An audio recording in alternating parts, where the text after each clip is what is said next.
السلام عليكم. الحمد لله رب العالمين والصلاة والسلام على رسوله الأمين وعلى آله وصحبه أجمعين أما بعد رب اشرح لي صدري ويسر لي أمري واحلل عقدة من لساني يفقهوا قولي. ആദരണീയരായ ഹാജിമാരെ, ഹാജകളെ, അല്ലാഹു സുബ്ഹാനഹു വ തആല നമ്മെ അനുഗ്രഹിക്കുമാറാകട്ടെ. വിശുദ്ധ ഹജ്ജ് കർമ്മത്തോട് നാം അടുത്തുകൊണ്ടിരിക്കുകയാണ്. അല്ലാഹു സുബ്ഹാനഹു വ തആല പൂർണ്ണമായ ആരോഗ്യത്തോടെ മഖ്ബൂലും മബ്റൂറുമായ ഹജ്ജ് കർമ്മം നിർവഹിക്കാൻ നമുക്ക് തൗഫീക്ക് നൽകുമാറാകട്ടെ. കടുത്ത പരീക്ഷണങ്ങളിൽ നിന്ന് അവൻ നമ്മെ കാത്തുരക്ഷിക്കുമാറാകട്ടെ. ഹാജിമാരെ സംബന്ധിച്ചിടത്തോളം വളരെ പ്രാധാന്യത്തോടുകൂടി ശ്രദ്ധിക്കേണ്ടുന്ന ഒരു വിഷയമാണ് തൗബ. തൗബ സത്യവിശ്വാസിയുടെ പ്രതീക്ഷയാണ്. മടങ്ങാനുള്ള, തിരിച്ചുപോക്കിനുള്ള, തിരുത്താനുള്ള, പുതിയ ഒരു ജീവിതം ആരംഭിക്കാനുള്ള, അള്ളാഹുവിൻ്റെ അടുക്കൽ അമലുകൾ സ്വീകരിക്കാനുള്ള ഏറ്റവും നല്ല വഴിയാണ്, അല്ലെങ്കിൽ സത്യവിശ്വാസിക്ക് മാത്രമുള്ള ഒരു നല്ല അവസരമാണ് തൗബ എന്ന് പറയുന്നത്. നമ്മളാരും മൗസൂമീങ്ങളല്ല. നമ്മളൊക്കെ ജീവിതത്തിൽ വീഴ്ചകൾ സംഭവിക്കുന്നവരാണ്. വീഴ്ചകൾ സംഭവിക്കുന്നവനാണ് മനുഷ്യൻ. പക്ഷേ വീഴ്ചകൾ സംഭവിക്കുന്ന മനുഷ്യരിൽ സംഭവിച്ച വീഴ്ചയിൽ ഖേദമുള്ളവനാണ് വിശ്വാസി. അതിൽ ഉറച്ചു നിൽക്കാത്തവനാണ് വിശ്വാസി. അതിൽ നിന്ന് തൗബ ചെയ്യുന്നവനാണ് വിശ്വാസി. അതിൽ അടങ്ങാത്ത മനസാക്ഷിക്കുത്ത് അനുഭവിക്കുന്നവനാണ് വിശ്വാസി. കുല്ലു ബനി ആദം ഖത്താഉൻ, എല്ലാ മനുഷ്യരും തെറ്റുപറ്റുന്നവർ തന്നെയാണ്. ഷെയ്ഖ് കർലാവി പറഞ്ഞതുപോലെ ലാ യദുറുൽ ഇൻസാന അൻ യഖ്തഅ വഇന്നമാ യദുറുഹു അൻ യതമാദാ ഫിൽ ഖത്ഇ വൽ ഖതീഅ. മനുഷ്യരെ സംബന്ധിച്ചിടത്തോളം തെറ്റുപറ്റുന്നു എന്നതല്ല അവൻ്റെ പ്രശ്നം. പറ്റിയ തെറ്റിൽ അവൻ ഉറച്ചു നിൽക്കുന്നു എന്നതാണ് ഏറ്റവും വലിയ തെറ്റ്. നമ്മുടെയൊക്കെ ജീവിതത്തിൽ ഒരുപാട് വീഴ്ചകൾ സംഭവിച്ചിട്ടുണ്ട്. നമ്മളൊരു വിശുദ്ധ കർമ്മത്തിലേക്ക് കാലെടുത്തു വെച്ചുകൊണ്ടിരിക്കുകയാണ്. മിനയും അറഫയും നമ്മുടെ വെളിപ്പാടകലെയാണ് ഇപ്പോൾ നിൽക്കുന്നത്. അവിടേക്കുള്ള ഒരുക്കത്തിലാണ് നമ്മൾ പല ആളുകളും.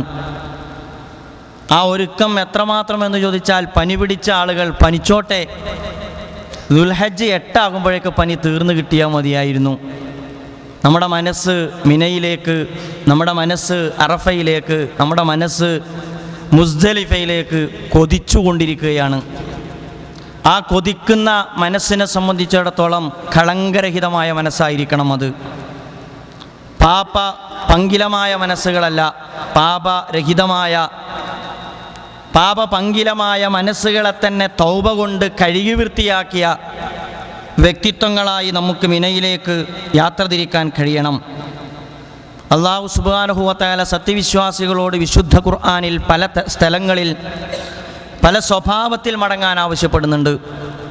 വിശ്വാസികൾക്കുള്ള ഏറ്റവും വലിയ സൗഭാഗ്യം ആണ് തൗബ എന്ന് പറയുന്നത്. അതുകൊണ്ടാണ് നമ്മുടെ മുമ്പിൽ അള്ളാഹു അവസരം ഒരുക്കിക്കൊണ്ടിരിക്കുകയാണ്. നിങ്ങൾ എന്തുകൊണ്ടാണ് മടങ്ങാത്തത്? അള്ളാഹു മടങ്ങുന്ന ആളുകളെ സ്വീകരിക്കാൻ സന്നദ്ധനാണ്. നിങ്ങൾ എന്തുകൊണ്ടാണ് തൗബ ചെയ്യാത്തത്? അള്ളാഹു നിങ്ങളുടെ തൗബ സ്വീകരിക്കാൻ സന്നദ്ധനാണ്. യാ അയ്യുഹല്ലദീന ആമനൂ തൂബൂ ഇലല്ലാഹി തൗബത്തൻ നസൂഹ അസാ റബ്ബുക്കും അൻ യുകഫിറ അൻകും സയ്യിആതികും വയുദ്ഖിലകും ജന്നാത്തിൻ തജ്രി മിൻ തഹ്തിഹൽ അൻഹാർ. അല്ലാഹു സുബ്ഹാനഹു വ തആല വിശുദ്ധ ഖുർആനിൽ വിശ്വാസികളെ അഭിമുഖീകരിച്ചുകൊണ്ട് പറയുന്നു, നിങ്ങൾ അള്ളാഹുവിനോട് തൗബ ചെയ്ത് മടങ്ങുക, ഇസ്തിഗ്ഫാർ നടത്തുക, പടച്ച റബ്ബ് നിങ്ങളുടെ എല്ലാ പാപങ്ങളും നിങ്ങൾക്ക് പുറത്തു തരും. എന്നിട്ടവൻ നിങ്ങളെ സ്വർഗത്തിൽ പ്രവേശിപ്പിക്കും. പക്ഷേ ഒന്ന് നിങ്ങൾ ചെയ്യണം, നിങ്ങൾ നിങ്ങളുടെ നെഞ്ചത്ത് കൈവച്ചുകൊണ്ട് നിങ്ങളുടെ ജീവിതത്തിലെ തിന്മകളും വീഴ്ചകളും സംഭവിച്ചിരിക്കുന്ന നിങ്ങളുടെ ജീവിതത്തിലെ എല്ലാ പ്രശ്നങ്ങളും നിങ്ങൾ പടച്ച റബ്ബിൻ്റെ മുമ്പിൽ തുറന്നു വെക്കണം. നബി തിരുമേനി സ്വല്ലല്ലാഹു അലൈഹി വസല്ലം പറഞ്ഞു, യാ യുഹന്നാസ്, ഏ മനുഷ്യ സമൂഹമേ, തൂബു ഇലല്ലാ, നിങ്ങൾ അള്ളാഹുവിനോട് തൗബ ചെയ്യണം. ഫഇന്നി അതൂബു ഫിൽ യൗമി ഇലൈഹി മിഅത്ത മറ, ഒരു ദിവസം 100 തവണ ഞാൻ പടച്ച റബ്ബിനോട് തൗബ ചെയ്യാറുണ്ട്. സഹോദരന്മാരെ, അള്ളാൻ്റെ റസൂലാ പറഞ്ഞത്. അള്ളാൻ്റെ റസൂൽ പറയുന്നു, ഞാൻ ഒരു ദിവസം 100 തവണ പടച്ച റബ്ബിനോട് എൻ്റെ അമൽ വെച്ച്, എൻ്റെ ജീവിതം വെച്ച് ഞാൻ പടച്ച റബ്ബിനോട് തൗബ ചെയ്യാറുണ്ട്. അതുകൊണ്ട് സത്യവിശ്വാസികളെ, നിങ്ങൾ അള്ളാഹുവിനോട് തൗബ ചെയ്യുക. അത് മോശമല്ല, അതാണ് യഥാർത്ഥത്തിൽ വിശ്വാസിയുടെ ഇഖ്ലാസ്. നമ്മൾ നമ്മുടെ മനസ്സിന് മറയിട്ട് കൊടുക്കാൻ പാടില്ല. എൻ്റെ എല്ലാ തിന്മകളെയും മറച്ചു വെച്ചുകൊണ്ട് ഞാൻ നിങ്ങൾക്ക് മുമ്പിൽ നല്ല പിള്ള ചമയുന്നതിൽ അർത്ഥമില്ല. നിങ്ങൾക്ക് മുമ്പിൽ ഒരു പക്ഷേ എനിക്കൊരു വ്യക്തിത്വം ഉണ്ടാകാം, പക്ഷേ അള്ളാഹുവിൻ്റെയും എൻ്റെയും മുമ്പിൽ മറയില്ല എന്ന് ഞാൻ മനസ്സിലാക്കണം. ഞാൻ ഹജ്ജ് ചെയ്യുന്നത്, ഞാൻ വിളിച്ചു പ്രാർത്ഥിക്കുന്നത്, ഞാൻ അതുപോലെ തന്നെ ഹജ്ജ് ചെയ്യാൻ വേണ്ടി ഞാൻ ഇറങ്ങിത്തിരിക്കാൻ പോകുന്നത് അള്ളാഹുവിൻ്റെ വിളിക്കുത്തരം നൽകിക്കൊണ്ടാണ്. അതുകൊണ്ട് റബ്ബിൻ്റെ മുമ്പിൽ നിഫാക്ക് പാടില്ല. പടച്ച റബ്ബിൻ്റെ മുമ്പിൽ പുറത്തൊരു മനസ്സും അകത്ത് മറ്റൊരു മനസ്സും ഉണ്ടാകാൻ പാടില്ല. അള്ളാഹു അത്തരക്കാരെ ഇഷ്ടപ്പെടുന്നില്ല. അതേസമയം കൊടിയ തിന്മകൾ ചെയ്ത ആളുകൾ അത് മറക്കാനും പൊറുക്കാനും പടച്ച റബ്ബിനോട് ഖേദത്തോടു കൂടി മടങ്ങാനും സന്നദ്ധമാണോ, അള്ളാഹു സുബ്ഹാനഹു വ തആല അവരെ ഇഷ്ടപ്പെടും. അവിടെയും നമുക്ക് തെറ്റിദ്ധാരണയുണ്ടാകാൻ പാടില്ല. ആളുകളുടെ ഒരു പൊതുവായ ധാരണ, ഞാൻ ഇനി എങ്ങനെ മടങ്ങാൻ, ഞാൻ ഇനി എങ്ങനെ അതിൽ നിന്നൊക്കെ രക്ഷപ്പെടാൻ, ഞാൻ ചെയ്തു കൂട്ടി വച്ചിരിക്കുന്ന തിന്മയുടെ പാരാവാരങ്ങൾ കണക്കെയുള്ള തിന്മകളിൽ നിന്ന് എനിക്കെങ്ങനെ രക്ഷ പ്രാപിക്കാൻ. അങ്ങനെ ഒരവസ്ഥ അള്ളാഹുവിൻ്റെ മുമ്പിലില്ല. പർവ്വത സമാനമായ തിന്മകൾ കടിപ്പെട്ട ഒരു മനുഷ്യനാണെങ്കിലും പടച്ച റബ്ബിൻ്റെ മുമ്പിൽ നിറകണ്ണുകളോടുകൂടി സുജൂദിൽ വീണുകൊണ്ട് മനസ്സറിഞ്ഞുകൊണ്ട് പ്രാർത്ഥിച്ചുകൊണ്ട് മടങ്ങാൻ സന്നദ്ധമാണോ, പടച്ച റബ്ബ് സ്വീകരിക്കാൻ സന്നദ്ധനാണ്. അള്ളാഹു സുബ്ഹാനഹു വ തആല അങ്ങനെ തന്നെയാണ് പറഞ്ഞത്, ഇന്നല്ലാഹ യുഹിബ്ബു തവ്വാബീൻ വ യുഹിബ്ബുൽ മുതതഹിരീൻ. അള്ളാഹു സുബ്ഹാനഹു വ തആല ഇഷ്ടപ്പെടുന്നു എന്നാണ് പറഞ്ഞത്. അള്ളാഹു ഇഷ്ടപ്പെടുന്നു ആരെ? മദ്യപാനിയെ അള്ളാഹു ഇഷ്ടപ്പെടുന്നു, വ്യഭിചാരിയെ അള്ളാഹു ഇഷ്ടപ്പെടുന്നു. എങ്ങനെ? അവൻ മടങ്ങാൻ സന്നദ്ധമാണോ. ജീവിതത്തിൽ നമ്മൾ ഏറ്റവും വലിയ അപരാധം എന്ന് നമ്മൾ പരിഗണിക്കുന്ന ഇത്തരത്തിലുള്ള തിന്മകൾക്കകപ്പെട്ട ആളുകളെ വരെ നമുക്ക് അഭിമുഖീകരിച്ചുകൊണ്ട് ഖുർആൻ കൊണ്ട് സംസാരിക്കാൻ കഴിയുന്ന കാര്യമാണ് ഇന്നല്ലാഹ യുഹിബ്ബു തവ്വാബീൻ. ആരെയും നമുക്ക് എഴുതി തള്ളാൻ കഴിയുകയില്ല. നമ്മളും നമ്മെ ഒരിക്കലും എഴുതി തള്ളേണ്ടതില്ല. പലപ്പോഴും പല മനുഷ്യരും വല്ലാത്ത ഒരു അപകർഷതാബോധത്തോടു കൂടിയാണ് കാര്യങ്ങൾ ചെയ്യാറുള്ളത്. നാം ഹജ്ജിന് അപകർഷതാബോധത്തോടു കൂടി ഒരിക്കലും യാത്ര തിരിക്കാൻ പാടില്ല. നിങ്ങളുടെ കഴിഞ്ഞകാല ജീവിത ചരിത്രങ്ങളിൽ നിങ്ങൾ ഒരിക്കലും അപമാനിതനാകേണ്ട കാര്യമില്ല. പക്ഷേ നിങ്ങൾ ഖേദിക്കുന്നവരായി മാറണം. എൻ്റെ കഴിഞ്ഞകാല 60 വയസ്സിലെ എൻ്റെ ജീവിതം, 40 കൊല്ലത്തെ എൻ്റെ ജീവിതം, അതല്ല 30 കൊല്ലത്തെ എൻ്റെ ജീവിതം, ആ കഴിഞ്ഞകാല ജീവിതത്തിലേക്ക് ഞാൻ കണ്ണോടിച്ചു നോക്കുമ്പോൾ എനിക്ക് നെളിഞ്ഞു നിന്ന് വർത്തമാനം പറയാൻ കഴിയാത്ത ഒരുപാട് അപാകതകൾ എൻ്റെ ജീവിതത്തിൽ സംഭവിച്ചിരിക്കുന്നു. അതിൽ നമ്മളാരും പടച്ച റബ്ബിൻ്റെ മുമ്പിൽ ആ അർത്ഥത്തിൽ അപകർഷതാബോധത്തോടു കൂടിയല്ല നിലകൊള്ളേണ്ടത്, ഖേദത്തോടുകൂടി, പ്രാർത്ഥനയോടുകൂടി, അതുപോലെ തന്നെ വിശുദ്ധ ഹജ്ജ് കർമ്മത്തിൻ്റെ മാർഗത്തിൽ അത് ഒരു പ്രതിബന്ധമാകരുത് എന്ന ദൃഢപ്രതിജ്ഞയോടുകൂടി നമ്മൾ മനസ്സ് തുറന്നു വെച്ചുകൊണ്ട് പടച്ച റബ്ബിൻ്റെ അടുക്കിലേക്ക് തിരിയാൻ ഹാജിമാരും ഹാജകളും സന്നദ്ധമാകണം. അള്ളാഹുവിൻ്റെ പ്രവാചകൻ പഠിപ്പിച്ചു, ഒരു തിന്മയിൽ നിന്ന് ഒരാൾ മടങ്ങിയോ അവൻ തിന്മയില്ലാത്തവനെ പോലെയാണ്. ഒരാൾ ഒരു തെറ്റിൽ നിന്ന് മടങ്ങിയോ അയാൾ ആ തെറ്റ് ചെയ്യാത്തവനെ പോലെയാണ്. അള്ളാഹുവിൻ്റെ പ്രവാചകൻ തൗബ ചെയ്ത് മടങ്ങുന്ന മനുഷ്യനെ കുറിച്ച് പ്രവാചകൻ റസൂലുള്ളാഹി സ്വല്ലല്ലാഹു അലൈഹി വസല്ലം നൽകുന്ന ഒരു നല്ല ഉപമയാണ് ഇവിടെ ഹദീസുകളിൽ പഠിപ്പിച്ചു തരുന്നത്. എങ്ങനെയാണ് ഒരു തൗബ ചെയ്ത് മടങ്ങുന്ന ആളെ അള്ളാഹു കാണുന്നത്? നമ്മുടെ മനോഘടന നമ്മൾ മാറ്റേണ്ടതുണ്ട്. നമ്മുടെ തൗബയോടുള്ള നിലപാട് നമ്മൾ മാറ്റേണ്ടതുണ്ട്. ചില കാര്യങ്ങളൊക്കെ പൊരുത്തപ്പെടിച്ചിട്ടാണ് നമ്മൾ പോന്നിട്ടുള്ളത്. അതുപോലെ തന്നെ പരസ്യമായുള്ള ചില ഇടപാടുകളൊക്കെ തീർത്തിട്ടാണ് നമ്മൾ പോന്നിട്ടുള്ളത്. അങ്ങനെ രഹസ്യ പരസ്യങ്ങൾ ഇതിനില്ല. നിങ്ങളുടെ ജീവിതത്തിൻ്റെ കഴിഞ്ഞകാല ചരിത്രത്തെ നിങ്ങൾ നിങ്ങളുടെ മനസ്സാക്ഷിക്ക് മുമ്പിൽ തുറന്നു വെച്ചുകൊണ്ടാണ് നിങ്ങൾ നിങ്ങളെ വിലയിരുത്തേണ്ടത്. നിങ്ങൾക്കും അള്ളാഹുവിന് മുമ്പിലും മറയില്ല എന്ന തിരിച്ചറിവോടുകൂടിയാണ് നിങ്ങൾ നിങ്ങളെ വിലയിരുത്തേണ്ടത്. റസൂലുള്ളാഹി സ്വല്ലല്ലാഹു അലൈഹി വസല്ലം പറയുന്നത്, ഒരു മനുഷ്യൻ മനുഷ്യനെ സംബന്ധിച്ചിടത്തോളം അയാളുടെ മരുഭൂമിയിലൂടെയുള്ള ഒരു യാത്ര, മരുഭൂമിയിലൂടെയുള്ള യാത്രയുടെ ഏറ്റവും നല്ല വാഹനം ഒട്ടകമാണ്. പുതിയതുപോലെയല്ല പഴയ കാലത്ത്. ആ ഒട്ടകപ്പുറത്ത് യാത്ര ചെയ്യുന്ന ഒരു സഞ്ചാരിയെ സംബന്ധിച്ചിടത്തോളം മരുഭൂമിയുടെ മധ്യത്തിൽ വെച്ച് അയാളുടെ ഒട്ടകം നഷ്ടപ്പെട്ടു എന്ന് വിചാരിക്കുക. മരുഭൂമിയിൽ വെച്ച് ഒരു മരുഭൂമിയിലെ യാത്രക്കാരന് അദ്ദേഹത്തിൻ്റെ ഒട്ടകം നഷ്ടപ്പെട്ടു എന്നതിൻ്റെ അർത്ഥം അദ്ദേഹത്തിൻ്റെ ജീവിതം നഷ്ടപ്പെട്ടു എന്ന് തന്നെയാണ്. അങ്ങനെ ജീവിതം നഷ്ടപ്പെട്ടു എന്ന് വിചാരിക്കുന്ന ഒരു മനുഷ്യന് നഷ്ടപ്പെട്ട ഒട്ടകത്തെ തിരിച്ചു കിട്ടുമ്പോഴുണ്ടാകുന്ന സന്തോഷം എത്രയാണ്! ജീവിതം തിരിച്ചു കിട്ടിയ സന്തോഷമാണ്. പ്രവാചകൻ റസൂലുള്ളാഹി സ്വല്ലല്ലാഹു അലൈഹി വസല്ലം പറയുന്നു, ജീവിതത്തിൽ അബദ്ധസഞ്ചാരം നടത്തി പിശാചിൻ്റെ മാർഗത്തിലൂടെ ജീവിതായുസ്സിനെ ഒരുപാട് കളഞ്ഞുകുളിച്ച ഒരു മനുഷ്യൻ അള്ളാഹുവിൻ്റെ അടുക്കലേക്ക് മനസ്സറിഞ്ഞുകൊണ്ട് ഇസ്തിഗ്ഫാർ നടത്തി തൗബ ചെയ്ത് തിരിച്ചു വരാൻ സന്നദ്ധമാണോ എങ്കിൽ മരുഭൂമിയിൽ നിന്ന് യാത്രക്കാരന് ഒട്ടകം നഷ്ടപ്പെട്ട് എന്നിട്ടത് തിരിച്ചു കിട്ടുമ്പോൾ, ജീവിതം തിരിച്ചു കിട്ടുമ്പോഴുള്ള സന്തോഷം എത്രയാണോ അത്രയും സന്തോഷം അള്ളാഹുവിന് നമ്മുടെ കാര്യത്തിലുണ്ടാകും. പക്ഷേ നമ്മുടെ നിലപാട് വളരെ പ്രധാനമാണ്. നമ്മൾ നമ്മുടെ മനസ്സിൽ നിഫാക്ക് മാറ്റിവെക്കണം. നമ്മൾ നമ്മുടെ മനസ്സിനെ തുറന്നു വെക്കണം. ഞാൻ തുറന്നു വെക്കണം, നമ്മൾ ഓരോരുത്തരും തുറന്നു വെക്കണം. എന്നിട്ട് പടച്ചറബിൻ്റെ മുമ്പിൽ നമ്മുടെ കയ്യിൽ സംഭവിച്ചിരിക്കുന്ന വീഴ്ചകളെക്കുറിച്ച് നമ്മൾ തുറന്ന് സമ്മതിക്കാൻ, എന്നിട്ട് പടച്ചറബിനോട് ഇസ്തിഗ്ഫാർ നടത്തുവാൻ നമ്മൾ ഓരോരുത്തരും സന്നദ്ധമാകേണ്ടതുണ്ട്. സഹോദരന്മാരെ, നമ്മൾ എന്തിനു വന്നതാണ്? നമ്മളത് മറന്നു പോകാൻ പാടില്ല. ഒരുപക്ഷേ നമ്മൾ വന്നിട്ടൊരു മാസം അല്ലെങ്കിൽ 10-20 ദിവസം ഇവിടെ എത്തിയിട്ടായിട്ടുണ്ടാകാം. പക്ഷേ നമ്മൾ എന്തിനു വന്നതാണ്? നമ്മൾ സൗകര്യങ്ങളിലൂടെ ജീവിക്കാൻ വേണ്ടി വന്നവരല്ല. നമ്മളിവിടെ അടിയിട്ട് കൂടാൻ വേണ്ടി വന്നവരല്ല. നമ്മൾ വന്നിരിക്കുന്നത് വിശുദ്ധമായ ഒരു ഹജ്ജ് കർമ്മത്തിന് വേണ്ടിയാണ്. ആ വിശുദ്ധമായ ഹജ്ജ് കർമ്മം കൊണ്ട് നമ്മൾ പ്രതീക്ഷിക്കുന്നത് എന്താണ്? നമ്മൾ വിശുദ്ധമായ ഹജ്ജ് കർമ്മം കൊണ്ട് പ്രതീക്ഷിക്കുന്നത് സ്വർഗത്തിൽ കുറഞ്ഞ ഒന്നുമല്ല എന്ന് നമുക്ക് എല്ലാവർക്കും അറിയാം. സ്വർഗം വിലയേറിയ സ്വത്താണ് എന്ന് നമ്മൾ തിരിച്ചറിയേണ്ട കാര്യമാണ്. നമുക്ക് സ്വർഗം കിട്ടണം, നമ്മുടെ ആഗ്രഹം അതാണ്. അത് വളരെ പെട്ടെന്ന് കിട്ടില്ല എന്നത് നമ്മൾ അറിയേണ്ട ഒരു യാഥാർത്ഥ്യവുമാണ്. സ്വർഗം കിട്ടണം, എന്നാൽ സ്വർഗം പെട്ടെന്ന് കിട്ടില്ല എന്നതും നമ്മൾ അറിയേണ്ട ഒരു യാഥാർത്ഥ്യമാണ്. അപ്പോൾ സ്വർഗം കിട്ടണമെങ്കിൽ അതിനനുസരിച്ച് നമ്മുടെ മനസ്സിനെ പാകപ്പെടുത്തിക്കൊണ്ട് നമുക്ക് ഹജ്ജ് കർമ്മത്തിലേക്ക് തിരിക്കാൻ കഴിയേണ്ടതുണ്ട്. വലൈസലിൽ ഹജ്ജത്തിൽ മബ്റൂറ സവാബുൻ ഇല്ലൽ ജന്ന. റസൂലുള്ളാഹി സ്വല്ലല്ലാഹു അലൈഹി വസല്ലം പഠിപ്പിച്ചു, സ്വർഗത്തിൽ കുറഞ്ഞ ഒന്ന് യഥാർത്ഥത്തിൽ മബ്റൂറായ ഹജ്ജിന് പ്രതിഫലമായിട്ടില്ല. മബ്റൂറായ ഹജ്ജിന് സ്വർഗമാണ് പ്രതിഫലം. അതുപോലെ തന്നെ നബി തിരുമേനി സ്വല്ലല്ലാഹു അലൈഹി വസല്ലം പറഞ്ഞു, മൻ ഹജ്ജ ഫലൻ യർഫസ് വലൻ യഫ്സുക് റജാക യൗമിൻ വലദതുഹു ഉമ്മുഹു. അതുപോലെ തന്നെ ഒരാൾ ഹജ്ജ് കർമ്മം നിർവഹിക്കുന്നു. ആ ഹജ്ജ് കർമ്മം നിർവഹിക്കുന്നതിനെ കുറിച്ച് റസൂലുള്ളാഹി സ്വല്ലല്ലാഹു അലൈഹി വസല്ലം പറഞ്ഞതെന്താണ്? ഫലൻ യർഫസ് വലൻ യഫ്സുക്. അവൻ ഒരിക്കലും ആരോടും പ്രശ്നങ്ങൾ ഉണ്ടാക്കാതെ, അതുപോലെ തന്നെ കുഴപ്പങ്ങൾ ഉണ്ടാക്കാതെ, അതുപോലെ തന്നെ ജീവിതത്തിൽ മറ്റ് തിന്മകളൊന്നും വന്നു ചേരാതെ ജീവിത വിശുദ്ധി കാത്തു സൂക്ഷിച്ചുകൊണ്ട് ഒരാൾ ഹജ്ജ് കർമ്മം നിർവഹിച്ചാൽ ഒരു നവജാത ശിശുവിനെ പോലെയാണ് അവൻ അള്ളാഹുവിൻ്റെ അടുക്കൽ നിന്ന് അള്ളാഹുവിൻ്റെ അതിഥിയായി ആതിഥേയത്വം സ്വീകരിച്ചതിന് ശേഷം അവൻ സ്വന്തം നാട്ടിലേക്ക് മടങ്ങുന്നത്. അപ്പോൾ നമ്മൾ കൊതിക്കുന്നത് വലുതാണ്, നമ്മൾ ആഗ്രഹിക്കുന്നത് വലുതാണ്, നമ്മൾ വന്നതും ആ വലുതിനാണ്. ആ വലുത് നമുക്ക് വളരെ ലളിതമായി കിട്ടും എന്ന് നമ്മൾ ആരും തെറ്റിദ്ധരിക്കാൻ പാടില്ല. അള്ളാഹുവിൻ്റെ അടുക്കൽ നിന്ന് മബ്റൂറും മഖ്ബൂലുമായ ഹജ്ജ് നിർവഹിച്ചുകൊണ്ട് സ്വർഗം നേടിയിട്ടാണ് നമ്മൾ തിരിച്ചു പോകേണ്ടത്. എങ്കിൽ ഞാൻ പറയുന്നു, വെള്ളിയാഴ്ച രാത്രിയോ മറ്റോ മിനയിലേക്ക് പുറപ്പെടുന്നതിന് മുമ്പ് നാം നമ്മെക്കുറിച്ച് ആത്മപരിശോധന നടത്തേണ്ടതുണ്ട്. ഞാൻ എന്നെക്കുറിച്ച് ആത്മപരിശോധന നടത്തേണ്ടതുണ്ട്. മഖ്ബൂലും മബ്റൂറുമായ ഹജ്ജ് നിർവഹിക്കുന്നതിനാവശ്യമായ ആത്മീയമായ തയ്യാറെടുപ്പ് നടത്താൻ പടച്ചറബ് നമ്മെ അനുഗ്രഹിക്കുമാറാകട്ടെ എന്ന് ഈ സന്ദർഭത്തിൽ പ്രാർത്ഥിക്കുകയാണ്. നമ്മുടെ പ്രാർത്ഥന എപ്പോഴും നമ്മുടെ കൂടെ ഉണ്ടാകേണ്ടതുണ്ട്. അപ്പോൾ ആ അർത്ഥത്തിൽ പ്രാർത്ഥനയോടുകൂടി നമ്മുടെ ജീവിതത്തെ നമ്മൾ തുറന്നു വെക്കേണ്ടതുണ്ട്. ഓരോരുത്തരും അവരവരെ തുറന്നു വെക്കണം. ഇവിടെ ഞാൻ പറയുന്നു, നമ്മൾ ഒരുപാട് ജീവിതത്തിൽ തെറ്റ് സമ്മതിച്ചിട്ടുണ്ട്. ബാപ്പാക്ക് മുമ്പിൽ, അല്ലെങ്കിൽ ഭാര്യയ്ക്ക് മുമ്പിൽ, അല്ലെങ്കിൽ ഭർത്താവിന് മുമ്പിൽ, അല്ലെങ്കിൽ നാട്ടുപ്രമാണിക്ക് മുമ്പിൽ, അല്ലെങ്കിൽ കൂട്ടുകാർക്ക് മുമ്പിൽ ജീവിതത്തിൽ സംഭവിക്കുന്ന ഒരുപാട് അബദ്ധങ്ങളെ നമ്മൾ പല ഘട്ടത്തിൽ പല വേളകളിൽ നമ്മൾ തുറന്ന് സമ്മതിച്ചിട്ടുണ്ട്.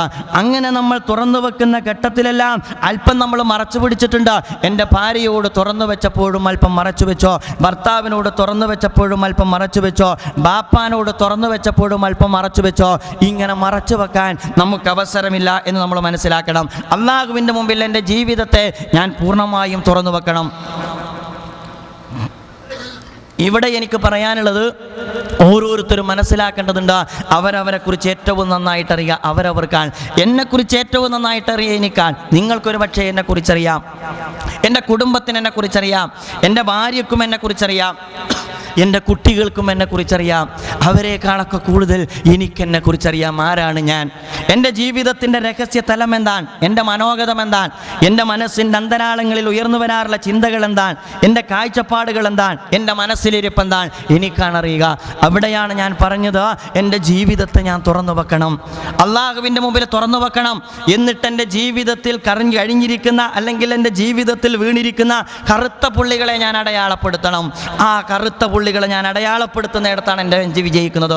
നബി തിരുമേനി സ്വല്ലല്ലാഹു അലൈഹി വസല്ലം പറഞ്ഞല്ലോ, സത്യവിശ്വാസികളെ കുറിച്ച് അല്ല, മനുഷ്യരെ കുറിച്ച് അവൻ്റെ മനസ്സിൻ്റെ സ്വഭാവം എന്താണ്? അവൻ്റെ മനസ്സിൻ്റെ സ്വഭാവം ഒരു വെള്ള പ്രതലം പോലെയാണ്. അതിനകത്തൊരു കറുത്ത കുത്ത് വീണാൽ അതറിയും. ഒരു കറുത്ത കുത്ത് വീണാൽ അതറിയും. അത് മനുഷ്യൻ്റെ പ്രകൃതമാണ്. ആ കറുത്ത കുത്ത് വീണാൽ നമുക്ക് വല്ലാത്ത വിഷമം ഉണ്ടാവും. എൻ്റെ നല്ല ഒരു വെള്ള തുണിക്കകത്ത് ഒരു കറുത്ത കുത്ത് വീണാൽ എനിക്ക് വല്ലാത്ത അസ്വസ്ഥതയുണ്ടാകും. അതിനകത്തൊരു കറുത്ത കുത്ത് വീണല്ലോ, രണ്ടാമത്തെ കുത്ത് വീണാലും അസ്വസ്ഥതയുണ്ടാകും, മൂന്നാമത്തെ കുത്ത് വീണാലും അസ്വസ്ഥതയുണ്ടാകും. എന്നിട്ട് ഒരുപാട് കറുത്ത കുത്ത് വീണ് എന്നിട്ട് പിന്നെ കറുപ്പിന് മേൽ വീണ്ടും കറുത്ത കുത്ത് വീണാൽ കുത്ത് വീണതുപോലും ഞാൻ അറിയില്ല. ഇത് മനുഷ്യൻ്റെ തിന്മയിൽ എത്തിപ്പെടുന്ന ഒരു സാഹചര്യത്തെ പ്രവാചകൻ വിശദീകരിച്ച് തന്നതാണ്. നമുക്കൊരു തെറ്റ് ചെയ്യുമ്പോൾ വെള്ള പ്രതലത്തിൽ ഒരു കറുത്ത കുത്ത് വീണതുപോലെ ഒരു തെറ്റ് ചെയ്താൽ നല്ല മനുഷ്യനാണെങ്കിൽ വല്ലാത്ത മനസാക്ഷി കുത്ത് അനുഭവപ്പെടും. എന്താ റബ്ബേ, എനിക്ക് ആ തെറ്റ് പറ്റിപ്പോയല്ലോ. അത് കഴിഞ്ഞാൽ രണ്ടാമത്തേതിനും അത് അനുഭവപ്പെടും. മൂന്നാമത്തേതാകുമ്പോൾ അത് അല്പം കുറയും, നാലാമത്തേതാകുമ്പോൾ അത് പറ്റ കുറയും. പിന്നീട് സംഭവിച്ചതുപോലും ഞാൻ അറിയാതെ പോകാം. ജീവിതത്തിൻ്റെ ഒരു ശീലമായിട്ടത് മാറും. അങ്ങനെയാണ് നമ്മുടെ മനുഷ്യ സമൂഹം എന്ന് ജീവിച്ചുകൊണ്ടിരിക്കുന്നത്. അത്തരത്തിൽ ജീവിതത്തിൽ ലാഘവത്തോടുകൂടി തിന്മയോട് സമീപനം സ്വീകരിക്കുന്ന ഒരു സാഹചര്യത്തിൽ നിന്നാണ് ഞാനും നിങ്ങളും ഹജ്ജിന് വേണ്ടിയിട്ട് ഫ്ലൈറ്റ് കയറിയിട്ടുള്ളത് എന്ന യാഥാർത്ഥ്യബോധവും നമുക്കുണ്ടാകേണ്ടതാണ്. അതുകൊണ്ട് കൊച്ചു കൊച്ചു തെറ്റുകൾ എന്ന് പറയുന്നതിന് വരെ നമ്മൾ നമ്മുടെ ജീവിതത്തിൽ അടയാളപ്പെടുത്തിക്കൊണ്ടാണ് നമ്മൾ തിരുത്തേണ്ടത്. എന്നിട്ട് പടച്ചറബിനോട് നമ്മൾ തൗബ ചെയ്യണം. തൗബയെക്കുറിച്ച് ഒരുപാട് വ്യവസ്ഥകൾ റസൂലുള്ളാഹി സ്വല്ലല്ലാഹു അലൈഹി വസല്ലം നമ്മൾ പഠിപ്പിച്ചിട്ടുണ്ട്. എങ്ങനെയാണ് റബ്ബേ ഞാൻ അള്ളാഹുവിൻ്റെ അടുക്കലേക്ക് അള്ളാഹുവിൻ്റെ അതിഥിയായി കടന്നു ചെല്ലുന്നതിന് മുമ്പ് എൻ്റെ തെറ്റുകളിൽ നിന്ന് ഞാൻ മുക്തമാകേണ്ടത്?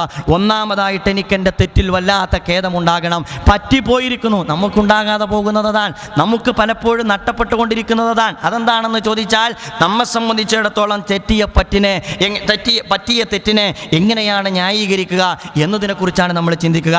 അതിന് നമുക്ക് ന്യായങ്ങൾ കിട്ടും, നല്ല നല്ല ന്യായങ്ങൾ കിട്ടും. കാരണം ന്യായങ്ങൾ കൊണ്ടുതരാൻ ഇബ്ലീസ് നമ്മുടെ ജന്മത്തോടൊപ്പം തന്നെ നമ്മളോടൊപ്പം ജന്മം കൊണ്ടിട്ടുണ്ട്. മനുഷ്യ ജന്മത്തോടൊപ്പം തന്നെ ഇബ്ലീസും ജന്മം കൊണ്ടിട്ടുണ്ട്. അപ്പോൾ തെറ്റിനെ, ഞാനൊരു തെറ്റു പറ്റിക്കഴിഞ്ഞാൽ എന്നിട്ട് ഞാൻ അതിന് പിടിച്ചു നിൽക്കണമെന്ന് തീരുമാനിച്ചാൽ എനിക്ക് പറയാവുന്ന ഒരുപാട് ന്യായങ്ങൾ എനിക്ക് ഇബ്ലീസ് കൊണ്ടുതരും. അത്തരത്തിലല്ല നമ്മൾ തിന്മകളെ സമീപിക്കേണ്ടത്. മറിച്ച് നമ്മൾ നമ്മുടെ മനസ്സ് തുറന്നു വെക്കണം. എന്നിട്ട് സംഭവിച്ചിരിക്കുന്ന വീഴ്ചയിൽ നമ്മൾ അങ്ങേയറ്റം ഖേദിക്കണം. രണ്ടാമതായിട്ട് ആ ഖേദം പോരാ, പടച്ചറബിനോട് ഇസ്തിഗ്ഫാർ നടത്തണം. 15 വയസ്സിന് ഇങ്ങോട്ട് നിങ്ങൾ നിങ്ങളുടെ ജീവിതത്തിലേക്ക് ഒരു തിരിഞ്ഞു നോട്ടം നടത്തണം എന്നാണ് ഞാൻ പറഞ്ഞതിൻ്റെ അർത്ഥം. ഇന്നലത്തെ ബിസിനസ്സിനെ കുറിച്ചല്ല, ജീവിതത്തിൻ്റെ കഴിഞ്ഞകാല അനുഭവങ്ങളെ കുറിച്ചാണ് ഞാൻ പറയുന്നത്. എൻ്റെ നാട്ടിലേക്ക് ഞാൻ പോകണം, എൻ്റെ കുടുംബത്തിലേക്ക് ഞാൻ പോകണം, എൻ്റെ കച്ചവടത്തിലേക്ക് ഞാൻ പോകണം, എൻ്റെ കുട്ടികളിലേക്ക് ഞാൻ പോകണം, എൻ്റെ ഭാര്യമാരിലേക്ക് ഞാൻ പോകണം, കഴിഞ്ഞ കാലത്ത് ഞാനുമായി ജീവിച്ച എൻ്റെ അയൽക്കാരനിലേക്ക് ഞാൻ പോകണം. എന്നിട്ട് എൻ്റെ ഹജ്ജിന് മാർഗതടസ്സമാകുന്ന ഒരുപാട് തീരാത്ത ഹക്കിടപാടുകൾ അവരുമായി ബന്ധപ്പെട്ട് കിടക്കുന്നുണ്ടോ എങ്കിൽ എനിക്ക് ഞാൻ കഷ്ടപ്പെട്ട് ചെയ്യുന്ന ഹജ്ജിന് എനിക്ക് ലഭ്യമാകുന്ന സ്വർഗത്തിന് അത് മാർഗതടസ്സമാകാൻ പാടില്ല എന്ന ദൃഢപ്രതിജ്ഞ നമ്മൾ എടുക്കണം. എന്നിട്ടേ നമ്മൾ ഇഹ്റാം കെട്ടേണ്ടതുള്ളൂ. ഇഹ്റാം വസ്ത്രം അണിയുന്നതിന് മുമ്പ് ആ വിശുദ്ധ വസ്ത്രം അല്ലെങ്കിൽ ആ കഫപ്പുടവ അണിയുന്നതിന് വേണ്ടിയുള്ള മാനസികമായ സന്നദ്ധത നമ്മളെല്ലാവരും രൂപപ്പെടുത്തിയെടുക്കേണ്ടതാണ്. അതുകൊണ്ട് ഒന്ന് ഖേദമുണ്ടാകണം, എന്നിട്ട് കുറ്റസമ്മതം നടത്തണം. അതുപോലെ തന്നെ പിന്നീട് അതിലേക്ക് മടങ്ങാതിരിക്കണം. അതും തൗബയുടെ നിബന്ധനയാണ്. പിന്നീട് ഇതിലേക്ക് മടങ്ങാതിരിക്കണം. അതുമാത്രമല്ല സഹോദരന്മാരെ, മാത്രമല്ല അതിനപ്പുറത്തേക്ക് ആ മടക്കത്തിന് ശേഷം പിന്നീട് ഒരുപാട് നല്ല അമലുകൾ നമ്മൾ ചെയ്യണം. നമുക്ക് സംഭവിച്ചിരിക്കുന്ന വീഴ്ചകളുമായി ബന്ധപ്പെട്ട നമുക്കുണ്ടാകേണ്ടുന്ന പശ്ചാത്താപം എന്ന് പറയുന്നത് പ്രായശ്ചിത്തം ചെയ്യാൻ, ജീവിതം കൊണ്ട് പ്രായശ്ചിത്തം ചെയ്യാൻ നമുക്ക് കഴിയണം. പടച്ച റബ്ബേ, എൻ്റെ ജീവിതായുസ് ഞാൻ ഈ അർത്ഥത്തിൽ ചെലവഴിച്ചു കഴിഞ്ഞോ, ഇനിയുള്ള എൻ്റെ ശേഷിക്കുന്ന കാലയളവിലുള്ള നല്ല അമലുകളിലൂടെ പടച്ച റബ്ബിനോട് അടുക്കാൻ നമ്മൾ ഓരോരുത്തരും തീരുമാനിക്കണം. ആ അർത്ഥത്തിലാണ് യഥാർത്ഥത്തിൽ അള്ളാഹുവിൻ്റെ അടുക്കൽ തൗബ സ്വീകാര്യമാകുന്നത്. അങ്ങനെ തൗബ സ്വീകാര്യമാകുമ്പോഴും ചില കാര്യങ്ങളുണ്ട്. അങ്ങനെ ഞാൻ പടച്ച റബ്ബിനോട് ഇസ്തിഗ്ഫാർ നടത്തി, പടച്ച റബ്ബ് എനിക്ക് പുറത്തു തരാൻ തീരുമാനിച്ചോ, അതുകൊണ്ടും തീരുന്നില്ല. മനുഷ്യരുമായി ബന്ധപ്പെട്ട ഇടപാടുകളുണ്ടോ, എൻ്റെ സുഹൃത്തുക്കളോട്, എൻ്റെ ഹാജിമാരോട്, എൻ്റെ ഉമ്മമാരോട് ഞാൻ പറയുന്നു, നമുക്ക് ഒരുപാട് കഷ്ടപ്പെട്ട് നമ്മൾ ചെയ്യുന്ന ഹജ്ജ് അള്ളാഹുവിൻ്റെ അടുക്കൽ മഖ്ബൂലും മബ്റൂറുമാകണമെങ്കിൽ നമ്മളുമായി ബന്ധപ്പെട്ട ഏതെങ്കിലും അർത്ഥത്തിലുള്ള ഹക്കിടപാടുണ്ട് എങ്കിൽ നമ്മളത് തീർത്തേ പറ്റുമോ. വിളിക്കണം, ഫോൺ കോൾ ചെയ്യണം. എന്തിനാ മടിക്കുന്നത്? ആളുകളോട് നമ്മൾ ചെറുതാകണം. മനുഷ്യനെ ചെറുതാക്കാനുമാണ് ഹജ്ജ. ഞാൻ വലിയവനല്ലെന്ന് എന്നെ പഠിപ്പിക്കാനാണ് ഹജ്ജ. ഞാൻ ഒരു ജനസമുദ്രത്തിനിടയിലെ ഒരു ജലകണികയാണ് ഞാനെന്ന് തിരിച്ചറിയാനാണ് ഹജ്ജ. എൻ്റെ അഹംഭാവത്തെ അമർച്ച ചെയ്യാനാണ് ഹജ്ജ. എൻ്റെ അനാനിയത്തിന് അന്ത്യം കുറിക്കാനാണ് ഹജ്ജ. എൻ്റെ അഹങ്കാരത്തിന് അറുതി വരുത്താനാണ് ഹജ്ജ. അങ്ങനെ അള്ളാഹുവിൻ്റെ യഥാർത്ഥത്തിലുള്ള വിനയാന്വിതനായ ദാസനാക്കി മാറ്റാനാണ് ഹജ്ജ. അതുകൊണ്ടാണ് ഞാൻ പറഞ്ഞത്, അത്തരത്തിലുള്ള ഹക്കടപാടുകളുണ്ട് എങ്കിൽ അത് സാമ്പത്തികമാകട്ടെ, അതല്ലെങ്കിൽ മനുഷ്യ ബന്ധങ്ങളിൽ സംഭവിച്ചതാകട്ടെ, അത്തരത്തിലുള്ള ആ അർത്ഥത്തിലുള്ള കാര്യങ്ങളെല്ലാം നമ്മളാരും മാറ്റി നിർത്താതെ അത് തൽക്കാലം അവിടെ നിൽക്കട്ടെ. ഓനോടൊപ്പം വിളിച്ചു പറയാൻ എന്നെ കൊണ്ടാവുകയില്ല. ആ കടം അല്ലെങ്കിൽ ആ സാമ്പത്തിക ബാധ്യത ഇവിടെ നിൽക്കട്ടെ, അതിപ്പോൾ തീർക്കാൻ എനിക്ക് സാധ്യമല്ല എന്ന ലാഘവത്വം ഒരു ഹാജിയുടെ ഭാഗത്ത് നിന്ന്, ഒരു ഹാജയുടെ ഭാഗത്ത് നിന്ന് ഞാൻ പറയുന്നു, വെള്ളിയാഴ്ചയാണ് നമ്മൾ പുറപ്പെടുന്നത് എങ്കിൽ പുറപ്പെടുന്നതിന് മുമ്പ് ഉണ്ടാകരുത് എന്ന് വളരെ വിനയത്തോടു കൂടി പറയാൻ ഞാൻ ആഗ്രഹിക്കുകയാണ്. നമ്മൾ നമ്മുടെ മനസ്സ് തുറന്നേ പറ്റോ. നമ്മൾ നമ്മുടെ കർമ്മ പുസ്തകം നമ്മൾ തുറന്നു വെച്ചേ പറ്റോ. നമ്മളൊരു തുറന്ന മനസ്സോടുകൂടി ജീവിതത്തെ സമീപിച്ചേ പറ്റോ. നമ്മൾ പടച്ച റബ്ബിൻ്റെ മുമ്പിൽ മറയില്ലാത്ത ഒരു സമീപനം സ്വീകരിച്ചേ പറ്റോ. അങ്ങനെ കറകളഞ്ഞ മനസ്സോടുകൂടി നമ്മൾ ഇഹ്റാമിൽ പ്രവേശിച്ചേ പറ്റോ. ലാഘവത്വം നമ്മൾ പഠിക്കേണ്ടതാണ്. നബി തിരുമേനി സല്ലല്ലാഹു അലൈഹി വസല്ലം വളരെ ശക്തമായിട്ട് അത് പഠിപ്പിച്ചിട്ടുണ്ട്. പ്രവാചകൻ റസൂലുള്ളാഹി സല്ലല്ലാഹു അലൈഹി വസല്ലം പറയുന്നുണ്ട്, അൽ മുഅ്മിനു യറാ ദംബഹു കൽ ജബലി യഖാഫു അയ്യക അലൈഹി. പ്രവാചകൻ നബി തിരുമേനി സല്ലല്ലാഹു അലൈഹി വസല്ലം പറഞ്ഞു, ഒരു സത്യവിശ്വാസിയുടെ സ്വഭാവം എന്താണെന്ന് ചോദിച്ചാൽ പ്രവാചകൻ പറയുന്നു, ഒരു സത്യവിശ്വാസി തെറ്റിനെ കാണുന്നത് തൻ്റെ മേലെ പതിക്കാനിരിക്കുന്ന ഒരു പർവ്വതത്തിന് സമാനമാണ്. തൻ്റെ മേലെ പതിക്കാനിരിക്കുന്ന ഒരു പർവ്വതം തൻ്റെ മേൽ വന്ന് പതിക്കുമ്പോൾ അല്ലെങ്കിൽ പതിക്കുമോ എന്നൊരാൾ ഭയപ്പെടുന്നത് പോലെയാണ് ഒരു സത്യവിശ്വാസി തിന്മയെ നോക്കിക്കാണുക എന്ന് പ്രവാചകൻ റസൂലുള്ളാഹി സ്വല്ലല്ലാഹു അലൈഹി വസല്ലം പഠിപ്പിക്കുന്നു. അതേസമയം സത്യവിശ്വാസിയല്ലാത്ത മുനാഫിക്കുകൾ, കപടന്മാർ, സത്യനിഷേധി എന്നല്ല പറഞ്ഞത്, നമസ്കരിക്കുന്ന, നോമ്പനുഷ്ഠിക്കുന്ന, ഹജ്ജ് ചെയ്യുന്ന, അതുപോലെ തന്നെ ഇസ്ലാമിൻ്റെ എല്ലാ അർത്ഥത്തിലുമുള്ള ചടങ്ങുകൾ നിർവഹിച്ചു കൊണ്ടിരിക്കുന്ന മുസ്ലിം സമൂഹത്തിൻ്റെ കൂട്ടത്തിൽപ്പെട്ട ഒരു വിഭാഗത്തെക്കുറിച്ച് പ്രവാചകൻ റസൂലുള്ളാഹി സ്വല്ലല്ലാഹു അലൈഹി വസല്ലം പറയുന്നു, യറാ ദംബഹു കദുബാബിൻ വഖഅല അൻഫിഹി ഫഖാല ഹകദാ ഹകദാ. ചില ആളുകൾ ചെറിയ ചെറിയ തെറ്റുകളെ കാണുന്നത് മൂക്കത്ത് ഈച്ചയിരിക്കുന്നത് പോലെയാണ്. മൂക്കത്ത് ഈച്ചയിരിക്കുന്നത് പോലെ. ഞാനൊരുത്തനെ കുറിച്ച് ഈബത്ത് പറഞ്ഞു, എന്താ കുഴപ്പം? ഞാനൊരുത്തനോട് ക്ഷോഭിച്ചു, എന്താ കുഴപ്പം? ഞാനൊരുത്തനോട് അതിരുവിട്ട് പെരുമാറി, എന്താ കുഴപ്പം? ഈ അർത്ഥത്തിൽ വളരെ നിസ്സാരമായി മൂക്കത്ത് ഈച്ചയിരിക്കുന്നത് പോലെ തിന്മയോട് സമീപനം സ്വീകരിക്കുന്ന ആളുകൾ മുനാഫിക്കുകളുടെ കൂട്ടത്തിൽ നിങ്ങൾക്ക് കാണാൻ കഴിയും. വിശ്വാസിയുടെ സ്വഭാവം എന്ന് പറയുന്നത് അവൻ്റെ ജീവിതത്തിൽ സംഭവിക്കുന്ന തെറ്റുകളെ ഒരു പർവ്വതം തൻ്റെ മേൽ വന്ന് പതിക്കുന്ന അപകടത്തിൽ കാണിക്കുന്ന ജാഗ്രതയോടുകൂടി ജാഗ്രതാപൂർവമായ സമീപനമാണ് ഒരു സത്യവിശ്വാസി തിന്മയോട് സ്വീകരിക്കുക എന്ന പ്രവാചകൻ റസൂലുള്ളാഹി സ്വല്ലല്ലാഹു അലൈഹി വസല്ലം പഠിപ്പിക്കുകയുണ്ടായി. അതുകൊണ്ട് ലാഘവത്തോടു കൂടിയുള്ള ഒരു സമീപനമല്ല, ഗൗരവത്തോടു കൂടിയുള്ള ഒരു സമീപനം ഹാജിമാരും ഹാജകളും ജീവിതത്തിൽ സംഭവിച്ച വീഴ്ചകളോട് വെച്ചു പുലർത്തിയേ പറ്റോ. അവസാനത്തെ സമയമാണ്. അല്ലാഹു സുബ്ഹാനഹു വ തആല നാളെ നമുക്ക് ആയുസ് തരുമോ അറിയില്ല. ഇത്തവണ തന്നെ ഹജ്ജ് ചെയ്യാൻ ആയുസ് ഏകിയിട്ടുണ്ടോ അറിയില്ല. ഒരുപാട് ആളുകൾ മരണപ്പെട്ടില്ലേ സഹോദരന്മാരെ, ഹാജിമാരെ, ഹാജകളെ. നമ്മെപ്പോലെ മലയാളക്കരയിൽ നിന്ന് ഹജ്ജിന് വേണ്ടി വന്നിട്ട് അപകടത്തിലൂടെ മരണപ്പെട്ട ആളുകൾ വരെ നമ്മൾ കണ്ടു കഴിഞ്ഞോ. നമ്മളിങ്ങോട്ട് യാത്ര തിരിക്കുമ്പോൾ അള്ളാഹു തെരഞ്ഞെടുത്തതാണ്. ഈ അർത്ഥത്തിൽ അള്ളാഹുവിൻ്റെ തെരഞ്ഞെടുപ്പിന് ഭാഗ്യം ലഭിക്കാത്ത ആളുകളുണ്ട്. ഹജ്ജിന് വേണ്ടിയിട്ട് പണം കൊടുത്തിട്ട് ഫ്ലൈറ്റ് കയറാൻ കഴിയാതെ വിഷമം കാരണം മാനസികമായി പ്രയാസപ്പെടുന്ന ആളുകൾ വരെ കേരളത്തിലുണ്ട് എന്ന് നമ്മൾ മനസ്സിലാക്കേണ്ടതുണ്ട്. പടച്ച റബ്ബ് നമ്മെ തെരഞ്ഞെടുത്തിരിക്കുകയാണ്. അതുകൊണ്ട് നമ്മൾ ശുക്ർ ചെയ്യണം, കാപ്പറ്റ്യമില്ലാത്ത സമീപനം സ്വീകരിക്കണം. ഇത് അവസാനത്തെ അവസരമാണെന്ന് മനസ്സിലാക്കണം. ഇനി നമുക്ക് മുമ്പിൽ മറ്റൊരവസരം കാത്തിരിക്കുന്നില്ലെന്ന് തിരിച്ചറിയണം. ഈ അവസാനത്തെ അവസരം പാഴാക്കാൻ പാടില്ല എന്ന് തീരുമാനിക്കണം. അങ്ങനെ തീരുമാനിച്ചാൽ നീട്ടിവെക്കാതെ മാറ്റിവെക്കാതെ ജീവിതത്തിലെ എല്ലാ അർത്ഥത്തിലുമുള്ള കർമ്മങ്ങളെ നമ്മൾ ആത്മപരിശോധനയ്ക്ക് വിധേയമാക്കണം. കവി പറഞ്ഞതുപോലെ തസവ്വദൂ മിനത്ത് തഖ്വ ഫഇന്നക ലാ തദ്രി ഇദാ ജന്ന ലൈലുൻ ഹൽ തഈശു ഇലൽ ഫജ്രി ഫകം മിൻ സലീമിൻ മാത മിൻ ഐനി ഇല്ലത്തിൻ ഫകം മിൻ സഖീമിൻ ഹാശ ഹീനം മിൻ അദ്ദഹരി ഫകം മിൻ ഫതാ യുംസി വയുസ്ബിഹു ആമിന വഖത് നുസിജത് അക്ഫാനുഹു വഹുവ ലാ യദ്രി.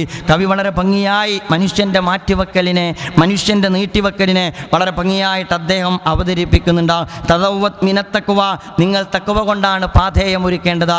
നമ്മൾ ഹജ്ജിനൊരുങ്ങേണ്ടത് നമ്മൾ അങ്ങനെയല്ലല്ലോ. പലപ്പോഴും നമ്മൾ ഒരുങ്ങുന്നത്, നമുക്ക് ഹജ്ജിനൊരുങ്ങുമ്പോൾ എന്തെല്ലാം ഭൗതിക സന്നാഹങ്ങളാണ് നമ്മൾ ഒരുക്കിയത്. നമുക്ക് ഒരുക്കിയിട്ട് മതിയാകുന്നുണ്ടോ? മതിയായിട്ടില്ല. ഇപ്പോൾ നമ്മൾ തൃപ്തരാണോ? തൃപ്തരല്ല. വേണ്ടത്ര പോരല്ലോ ചൂടുവെള്ളം, അത് കിട്ടിയിട്ട് മതിയാകുന്നില്ലല്ലോ. നമ്മൾ അസ്വസ്ഥരാണ്. നമ്മൾ ഹജ്ജിനൊരുക്കേണ്ടുന്ന തഖ്വയൊരുക്കിയോ? ആരാണ് അതിൽ അസ്വസ്ഥപ്പെടാറുള്ളത്? തസവ്വത് മിനത്തഖ്വ, തഖ്വ കൊണ്ടാണ് നിങ്ങൾ പാഥേയം ഒരുക്കേണ്ടത്. ഫഇന്നക ലാ തദരി, നിനക്കൊരിക്കലും അറിയുകയില്ല.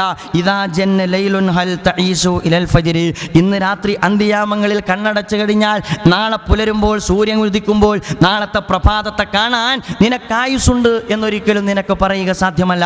അതാണ് മനുഷ്യ നിന്റെ ജീവിതായുസ്. വകം മിൻ സലീമിൻ മാത മിൻ ഗൈരി ഇല്ലത്തിൻ, യാതൊരു രോഗവുമില്ലാത്ത ചുറുചുറുക്കുള്ള ചെറുപ്പക്കാർ ജീവിതത്തിൻ്റെ നല്ല ഘട്ടങ്ങളിൽ മരണപ്പെട്ടു പോകുന്നത് നിങ്ങൾ കാണുന്നില്ലേ? വകം മിൻ സഖീമിൻ ആശ ഹയ്യിനും മിനദ്ദഹരി, അതേസമയം ഒരുപാട് ആളുകൾ ഇഞ്ചിഞ്ചായി മരിച്ചുകൊണ്ടിരിക്കുന്ന കാഴ്ചയും നിങ്ങൾ കാണുന്നില്ലേ? മരിച്ചിരുന്നെങ്കിൽ എന്ന് ആഗ്രഹിക്കുന്ന, ജീവിതത്തിൽ ഇഞ്ചിഞ്ചായി വേദന അനുഭവിച്ചു കൊണ്ടിരിക്കുന്ന, വാർദ്ധക്യ സഹജമായ അസുഖം അനുഭവിച്ചു കൊണ്ടിരിക്കുന്ന കോടിക്കണക്കിന് ജനങ്ങൾ ഉണ്ടാകുമ്പോഴാണ് നിങ്ങൾക്കിടയിൽ നിന്ന് നല്ല ചുറുചുറുക്കുള്ള ചെറുപ്പക്കാർ മരണപ്പെട്ടു പോകുന്നത്. എന്നിട്ട് അദ്ദേഹം പറയുന്നു, വകം മിൻ ഫതാ യുംസി വയുസ്ബിഹു ആമിന, ഒരുപാട് ചെറുപ്പക്കാർ രാപ്പകലുകൾ അറിയാതെ ഓടി നടന്നുകൊണ്ടിരിക്കുകയാണ്. അവൻ അറിയുന്നില്ല. വഖദ് നുസിജത് അക്ഫാനുഹു വഹുവ ലാ യദ്രി, അവൻ ഓടി നടക്കുന്ന തെരുവോരത്തെ ഒരു ഭാഗത്ത് കെട്ടിയൊരുക്കപ്പെട്ടിരിക്കുന്ന ടെക്സ്റ്റൈൽസിനകത്ത് അവനെ മൂടുവാനുള്ള കഫപ്പുടവ വളരെ ഭംഗിയായി തയ്യാർ ചെയ്യപ്പെട്ടിരിക്കുന്നു എന്ന കാര്യം അവൻ അറിയുന്നില്ല. ഇതാണ് മനുഷ്യൻ്റെ ആയുസ്. അതുകൊണ്ടാണ് പറയുന്നത്, നമുക്കെവിടെയാണ് നീട്ടിവെക്കാനുള്ള സമയം? നമുക്കെവിടെയാണ് നീട്ടിവെക്കാനുള്ള സമയം? ഇന്നലെ പറഞ്ഞല്ലോ, നമ്മെ സംബന്ധിച്ചിടത്തോളം നാം ഒരു പക്ഷേ ഇഹ്റാമിലേക്ക് പ്രവേശിച്ചാൽ നമ്മൾ തിരിച്ചറിയേണ്ടതുണ്ട്. നല്ല തിരിച്ചറിവോടുകൂടി നമ്മൾ ഇഹ്റാമിലേക്ക് പ്രവേശിക്കേണ്ടതുണ്ട്. ഒരു പക്ഷേ അത് നമ്മുടെ കഫപ്പുടവയാകാം.